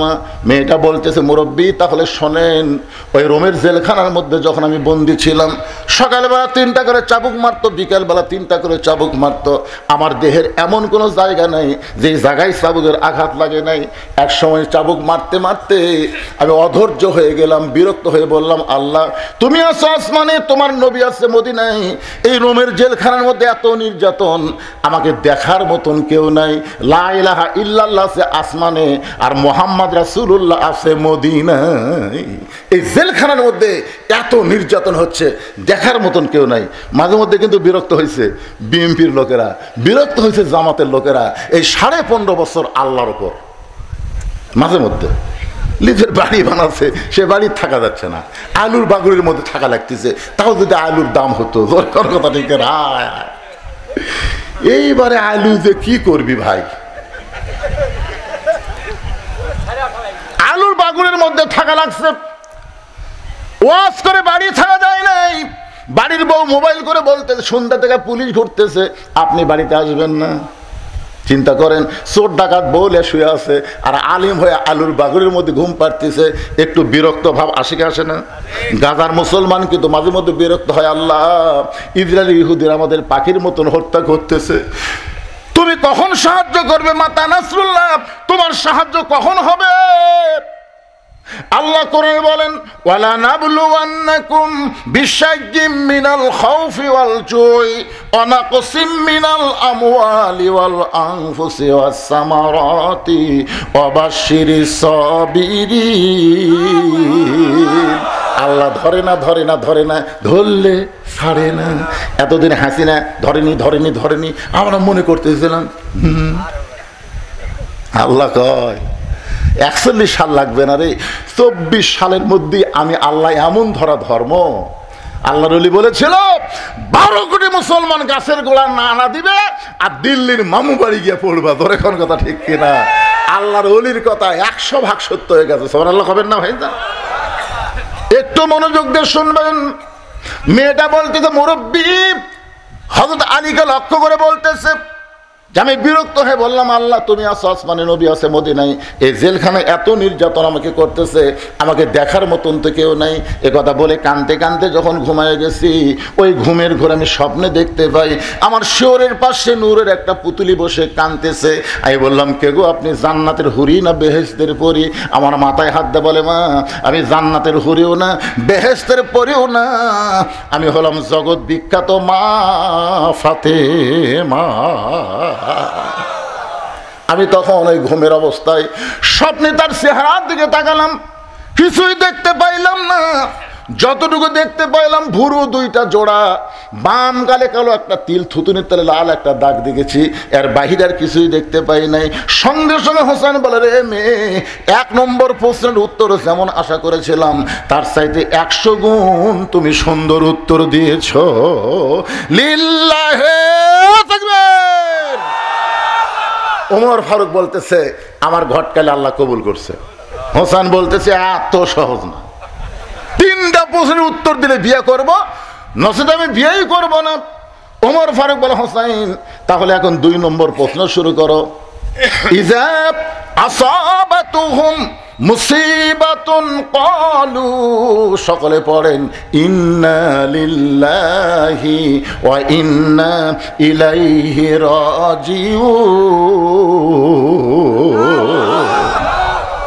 যে আয়াতকে সামনে নিয়ে আলোচনা করতেছি ভাইজান, যখন বিপদ আপদ মুসিবত তোমাদের সামনে আসবে, আল্লাহ দোয়া শিখা দিয়েছেন বেশি বেশি তোমরা ইন্না লিল্লাহর আমল করবে। ইন্না লিল্লাহর আমল হলো, এ দুনিয়াতে থাকা যাবে না, যতই বড় বড় বাড়ি তৈরি করো এখানে থাকার কোনো সুযোগ নাই, আমাদের সবাইকেই যাওয়া লাগবে। ধরে কোন ঠিক কি না?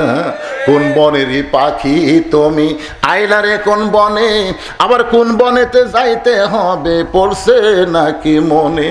হোসাইন বলে, রে মেয়ে, আমার 2 নম্বর প্রশ্ন হলো 6 বছর বয়সে তুমি ইমানটা কেমনে পাইলা?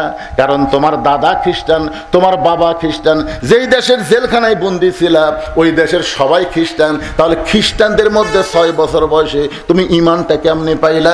এটাই হলো আমার 2 নম্বর প্রশ্ন। উমর ফারুক চমকে উঠছে, যেই প্রশ্ন আমি উমর করার কথা মেয়েটাকে, সেই প্রশ্ন আমি উমর করতে পারি নাই। প্রশ্ন করেছে কে? জোর এখন প্রশ্ন করেছে কে? 6 বছর বয়সে তুমি ইমানটা কেমনে পাইলাম? সঙ্গে সঙ্গে মেয়েটা বলে, হোসাইন 6 বছর বয়স ইমান কেমনে পাইলাম যখন শুনতে চান তাহলে শোনেন। আমি দুনিয়ার সাধারণ কোনো ঘরে জন্মগ্রহণ করি নাই, আমার দাদা হলো রোম সম্রাট কাইসার। আমি দুনিয়ার সাধারণ কোনো ঘরে জন্মগ্রহণ করি নাই, আমার দাদা হলো রোম সম্রাট কাইসার। যেই বলেছে রোম সম্রাট কাইসার, ওর চমকে উঠছে, ও রে বাবা রে। মেয়েটা বলতেছে, 6 বছর বয়স আমি যখন অন্দরমহলে ছিলাম, আমার দাদা আমার ঘরে গিয়ে বলতেছে, নাতনি আজকে রোমের রাজ দরবারে খেলা হবে, তুই কি খেলা দেখতে যাবি? আপনারা বলেন তো, ছোটো ছোটো বাচ্চারা খেলা পছন্দ কম করে না বেশি করে? এই জন্য ছোটো ছোটো বাচ্চাদের হাতে মোবাইল দেবেন না। আপনাদের অনুরোধ করতেছি, এই ছোটো ছোটো বাচ্চাদের হাতে মোবাইল যদি দেন, এই মোবাইল ছাড়া ভাত খাবি না। হ্যাঁ, মোবাইল ছাড়া ভাত খাবি না, মোবাইল ছাড়া আর কান্না বন্ধ হবে না। তাই আপনাদের অনুরোধ করি, ছোট ছোট বাচ্চারা যদি একবার মোবাইলের গেম বুঝতে পারে তাহলে আর আপনি ওকে মানুষই করতে পারবেন না। ধরে কোন কথা ঠিক করে কথা বলেন। হ্যাঁ, ছোট ছোট বাচ্চারা খেলা পছন্দ করে। এই জন্য আমার দাদা যখনই বললো আজকে রোমের রাজদরবারের খেলা হবে, তুই কি খেলা দেখতে যাবি? আমার দাদা বিকাল বেলায় খেলা দেখার কথা বলে আমাকে রাজ দরবারে নিয়ে আসলো।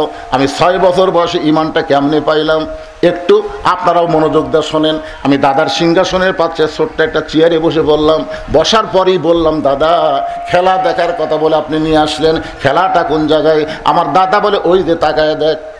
মেয়েটা বলে, হোসাইন আমি লক্ষ্য করে দেখি একটা মানুষের কালো কাপড় দিয়ে চোখ 2টা বাঁধা, শুধু কালো কাপড় দিয়ে চোখ বাঁধে নাই, তার হাত 2টা রশি দিয়ে বাঁধা, তার পা 2টা লোহার শেকল দিয়ে আটকানো হয়েছে। আমি তখন বললাম, দাদা ভাই একটা মানুষকে আমি দেখতে পাই, যেই মানুষের চোখ বেঁধেছেন, হাত বেঁধেছেন, পা শেকল দিয়ে আটকায় রাখছেন, একটা মানুষ দেখে আপনি কি খেলা দেখাবার চান? আমার দাদা মুসকি মুসকি হাসার বলে, নাতনি রে তুই ছোট্ট মানুষ, তুই বুঝিস না, ওটা মানুষ না রে, ওইটা মানুষ না। আমি বললাম, মানুষ যদি না হয় তাহলে ওইটা কি?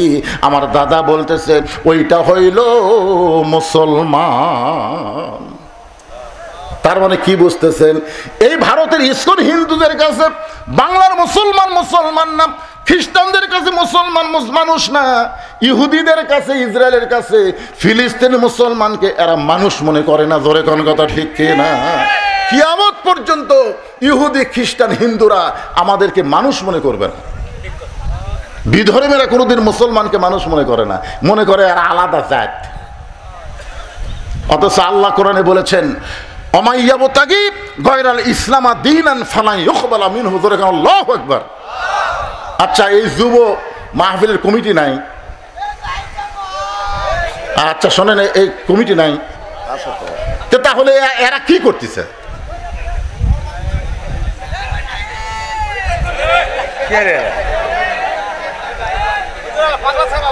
আরে পাগলা ছাগলা হলো তো আপনার ওদিক তাকাচ্ছেন, আপনি সামনে বসে ভালো শুনতেছেন, কিন্তু মাঝখান থেকে ওরা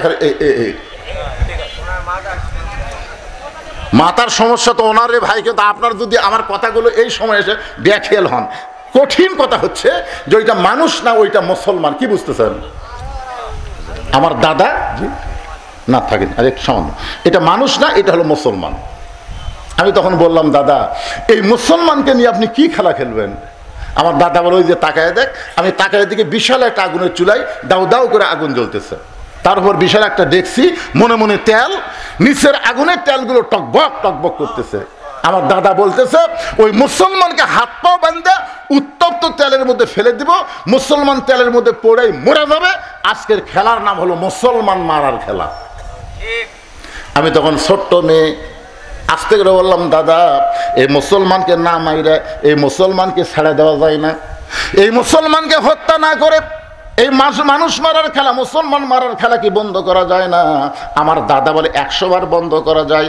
ওই মানুষটা যদি একটা বারের জন্য বলে আল্লাহ রাসূল মানি না, ওই মুসলমান খালি একটা বারের জন্য বলবে আল্লাহ রাসূল মানি না, তাহলে চোখের বাঁধন খুলে দিব, হাতের বাঁধন খুলে দিব, পায়ের শিকল খুলে দিব।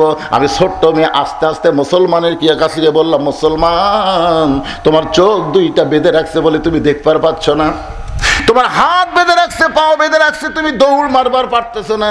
তুমি কি জানো আমার দাদা তোমাকে হত্যা করার জন্য আগুনের চুলার মধ্যে তেল গরম করতেছে, উত্তপ্ত তেলের মধ্যে তোমাকে ফেলে হত্যা করবে।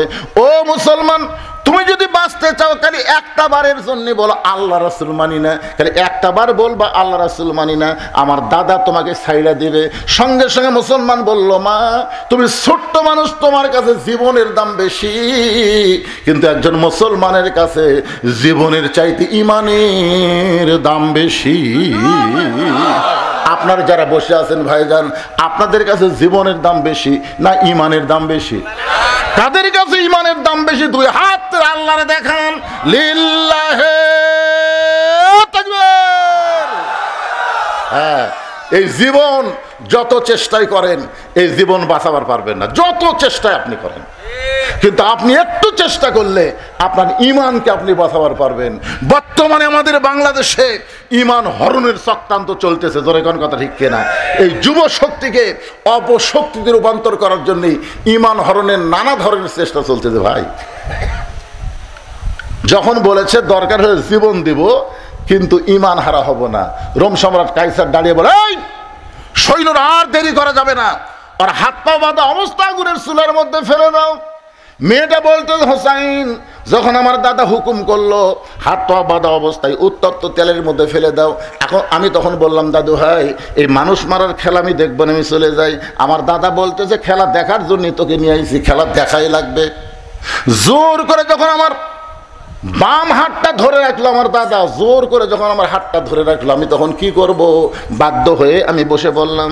আমি তাকায় দেখি ওই মুসলমানকে উত্তপ্ত তেলের দিকে নিয়ে যাচ্ছে, মুসলমান একটা বারও পিছু টান দেয় না, বীরের মতন সামনের দিকে যায়। সুবহানাল্লাহ কর না কেন? আশ্চর্য হয়ে গেলাম। আর কিছু দূর যাওয়ার পরেই এই মুসলমানকে উত্তপ্ত তেলের মধ্যে ফেলে দিবে। তারপরে মুসলমান হেঁটে হেঁটে যখন চুলার দিকে যায়, আমাদের বাংলাদেশে যাদেরকে ফাঁসি দেওয়া হয়েছে তাদের ব্যাপারে শুনে দেখবেন। ওই যে জল্লাদ একটা বের হয়েছিল শাহজাহান, জোরে বলেন নাম কি?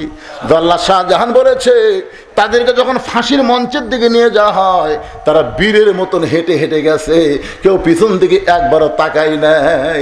তার মানে বোঝা গেল তারা বীরের মতন ওই ফাঁসির মঞ্চের দিকে যায় কেন? ফাঁসির মঞ্চের মাধ্যমে আল্লাহ তাআলা তাদের জন্য জান্নাতের দরজা খোলার ব্যবস্থা করেছে। সুবহানাল্লাহ। আমি আশ্চর্য হয়ে গেলাম। মেয়েটা বলতে 6 বছর বয়সের ছোট্ট মেয়ে। আমি আশ্চর্য হয়ে গেলাম, মুসলমান যখন বীরের মধ্যে আগুনের দিকে হাঁটতেছে আমি দুইটা চোখ বন্ধ করলাম, একটা জীবন্ত মানুষকে উত্তপ্ত তেলের মধ্যে ফেলে দেবে।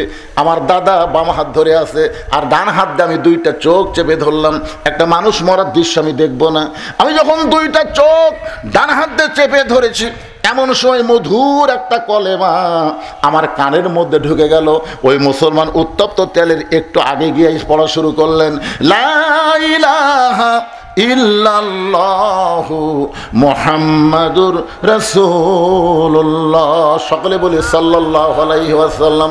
মেয়েটা বলে, হোসাইন, এই কলেমা আমার কানের মধ্যে দিয়ে ঢুকে আমার কলিজার মধ্যে ঢুকে গেল। এই মধুর কলেমা আমাকে এমন ভালো লাগলো, জীবনের প্রথম শোনার পরে কানে শুনেছি, কলিজার মধ্যে জায়গা দিয়েছি। যখন কলেমা কলিজার মধ্যে জায়গা পায়, আমার যদিও চোখ ঢাকা, তারপরও আমি দেখতে পাই। ধরে কোন সুবহানাল্লাহ। ডান হাত দিয়ে চোখ ঢাকার পর আমি দেখতে পাই ওই মুসলমানের দেহটা উত্তপ্ত চুলার মধ্যে ফেলে দিচ্ছে, কিন্তু দেহের মধ্যে যে পাখিটা উত্তপ্ত তেলের মধ্যে পড়ার আগে ওই পাখিটা কে যেন সযত্নে ধরে সবুজ রঙের একটা বাগানে উড়াল দেয়। আমি নিজের চোখে দেখলাম মুসলমানের দেহ নামক খাঁচাটা উত্তপ্ত তেলের মধ্যে পড়েছে, কিন্তু পাখিটা কে যেন সযত্নে ধরে সবুজ রঙের একটা বাগানে উড়াল দিয়ে চলে যায়। আমি তখন আর দেরি করলাম না, একটা হ্যাঁচকা দিলাম, কারণ আগে ছিলাম আমি একা, কিন্তু ঈমান গ্রহণ করার সঙ্গে সঙ্গে আল্লাহর সাথে দেখা। ধরে কোন সুবহানাল্লাহ। যখন আমি হ্যাঁচকা টান দিলাম, আমার দাদার কাছ থেকে আমার হাতটা খুলে গেল। আমি এক দৌড়ে বাড়ির কাছে গিয়ে মাকে ধরে বললাম, মা, লা ইলাহা ইল্লাল্লাহ মুহাম্মাদুর রাসূলুল্লাহ। আমার মা চমকে গিয়ে বলতেছে, তুই না তোর দাদার সাথে খেলা দেখবার গেলি, এই মুসলমানের কলমা কোথায় পাইলি? এই কলমা ভুলে যা মা, এই কলমা যদি তোর দাদা বাপ শুনতে পায় তাহলে তোকে হত্যা করবে। আমি তখন বললাম, মা, এই কলমাওয়ালারা কোনোদিন মরে না। নিজের চোখে দেখলাম মা, দেহ নামক খাঁচাটা উত্তপ্ত তেলের মধ্যে পড়েছে, কিন্তু ওই পাখিটা উড়াল দিয়ে কোথায় চলে গেছে? ওই পাখিটা যেখানে গেছে ওই জায়গার নাম হলো ইল্লিন নামক জান্নাতের বাগান। আমার সোনার ময়না পাখি, শোনেন নে গান, শোনেন নে? কোন দেশেতে উইরা গেলা রে দিয়া মোরে ফাঁকি রে আমার সোনার ময়না পাখি। আসলে এটা ভুয়া গান। কোন দেশেতে উইরা গেলা দিয়া মোরে ফাঁকি, আমার দেহ থেকে যখন পাখিটা উড়ে যাবে, ইন্না লিল্লাহি ওয়া ইন্না ইলাইহি রাজিউন। আমরা এসেছি আল্লাহর কাছ থেকে, আবার ফিরেও যাব আল্লাহর কাছে। জোরে কর কথা, ঠিক কিনা? আপনার বলেন তো, আল্লাহর কাছে যাওয়া কোনোদিন ফাঁকি হয়? বরং আল্লাহ ছাড়িয়ে এসে এই দুনিয়াতেই মিশে মায়ায় বন্দি থাইকা করলাম কত খেলা, পশ্চিমে তাকায়া দেখো তোমার ডুইবা গেছে বেলা। এই ছেলে দুইটা তা শুনতিছে, বুঝলে? তোমাকে ওয়াজ শোনার সাইজ দেখে আমারই কলজে ভরে গেছে। প্রত্যেকটা কথা বুঝতেছে। সমস্ত শ্রোতার দরকার নাই। 10টা যুবক যদি আজকের ওয়াজ শোনার পরে ইমানের বলে বলিয়ান হয়ে যায়, এই যুবকদের মাহফিল করা সার্থক হয়ে যাবে। জোরে কোন কথা, ঠিক কিনা? রাস্তার ধারে মাহফিল, আমি আপনাদের অনুরোধ করবো, এরকম রোডের ধারে মাহফিল করবেন না। রাস্তা দিয়ে বদমাইশ যায়, শয়তানও যায়, ভালো মানুষও যায়। জোরে কোন কথা, ঠিক কিনা? আবার রাত 1টার পরে চোর ডাকাতো, এই রাস্তা। খালি এই রাস্তার ধারে মাহফিল না হলে একটা লোক অন্য কোনো দিক তাকাতো না, একটা না কথা শুনতো। ঠিক কথা কর না কেন ভাই? আজকে আপনাকে বেশিও শোনাবো দেখে উঠছি, দেখেন 10:15, এখন 11:30 বাজতেছে, 11:30 পার হয়ে গেছে। না চলুক, কয়টা বন্ধু চল, বিষয়ের কথা না, ও আর শেষ হলে আমি মনোজাত করবো। তো যে কথাটা বলতেছি, এই কথাটা আপনাকে বোঝা লাগবে না? কারণ বোঝার দরকার আছে না নাই? কত গুরুত্বপূর্ণ কথা। আমাদের সবাইকে যেতে হবে ইন্না লিল্লাহি ওয়া ইন্না ইলাইহি রাজিউন। যতই 3 তলা 4 তলা 5 তলা বাড়ি বানান, শয়তান বারবার বলবে, তাকায় দেখ কি দেখতেছিস ভাই? 5 তলার ভিত দিছি ভাই, 3 তলা হচ্ছে। ও যে রড বের করে থুছি, আর 2টা তলা হলেই আমার শান্তি রে, আর 2টা তলা হলে আমার কোনো টেনশন নাই। আপনার বলেন তো, আর 2 তলা হলে আর টেনশন নাই? নাই? বারবার বলতেছে কোন দিকে তাকাস, উপর দিকে তাকাস না পাগল। তোর জন্য 1 তালাও বরাদ্দ হয়নি, তোর জন্য জায়গা হলো নিচতলা। ধর এখন কোন তলা? নিচতলা মানে কি? মাটির নিচে। থাকার চিন্তা করছেন? মাটি নিচে থাকার চিন্তা করছেন? ইজা আসামাতহুম মুসিবাতুন ক্বালু ইন্না লিল্লাহি ওয়া ইন্না ইলাইহি রাজিউন। আয়াতকে সামনে নিয়ে আপনাদের সামনে আলোচনা করতেছি। মেয়েটা বলে, হুসাইন, আমি এক দৌড়ে চলে আসলাম মায়ের কাছ থেকে আমার দাদার কাছে। আয়েশা দিকে আমার দাদা সমস্ত সৈন্যদেরকে নিয়ে হাসতেছে, শাহবাগের মিছিল করতেছে। আমাদের বাংলাদেশে যখন কোনো ফাঁসি হতো তখন শাহবাগে ওরা গিয়ে মিছিল করতে, জোরে কোন ঠিক কিনা? মানে একটার ফাঁসি হতি আর একটা কয় ফাঁসি চাই, ফাঁসি চাই। আল্লামা সাইদ হুজুরের জন্য ফাঁসির মিছিল করছে এই বাংলাদেশে যিনি 50 বছর কোরআনে হক তাফসীর করছে, তার ফাঁসির জন্য এই বাংলাদেশে যারাই মিছিল করেছে, আর যাই হোক এদের জন্ম ঠিক নাই। জোরে কোন কথা কন না কেন ভাইজান? ফাঁসি চাই, ফাঁসি চাই। এই সালাউদ্দিন কাদের বিএনপির একজন নেতা, তাকে অন্যায় ভাই ফাঁসি দিছে। তার ছেলে হুম্মাম কাদের চৌধুরী একদিন একটা টক শোয়ে বলল যে কি কারণে তার বাপকে ফাঁসি দিল, কি কারণে দিল। অত কথাকে এক ওয়াজে বলা যায়, একটু মনোযোগ দিয়ে শোনেন। আসে থেকে দাদা সৈন্য নিয়ে আনন্দ করতেছে, মুসলমান মরে গেছে, মুসলমান পুড়ে গেছে, মুসলমান শেষ হয়ে গেছে।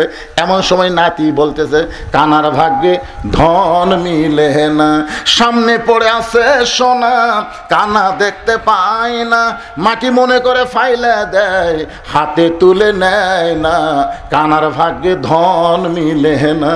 সামনে পড়ে আছে সোনা, কানা দেখবার ভাই, মাটি মনে করে ফেলে দেয়, কিন্তু কি ফেলে দিল? কানার ভাগ্যে ধন মিলে না। দাদা চিল্লা বলে, নাতনি রে তুই কি বলবার চাস? নাতনি বলতেছে, দাদা তোমরা বলতেছো মুসলমান পুড়ে গেছে, আমি নিজের চোখে দেখেছি যে মুসলমানকে নিয়ে আনন্দ করতেছে, পুড়ে যাওয়ার কারণে এই মুসলমান এখন জান্নাতে ঘুরে বেড়া। তোমরা কানার জন্য ধন মিলবে না। তোমরা বলতেছো মুসলমান পুড়ে গেছে, মুসলমান পুড়িছে, মুসলমানের খাঁচা পুড়তিছে। দেহ নামে খাঁচা কোনো দাম নাই, পাখি যদি না থাকে এ খাঁচার 1 পয়সা দাম নাই। জোরে কোন কথা ঠিক কিনা? খালি মরেই দেখেন, আপনার ভিতরে পাখি উড়ে যাক, যে বাড়ি আপনি করছেন ওই বাড়ির থেকে যত তাড়াতাড়ি বার করার ব্যবস্থা করবে। সবাই এসে বলে, ভাই সকালে মরছে রে, এখন পর্যন্ত তোমরা ঘরতে থুতে বের করো।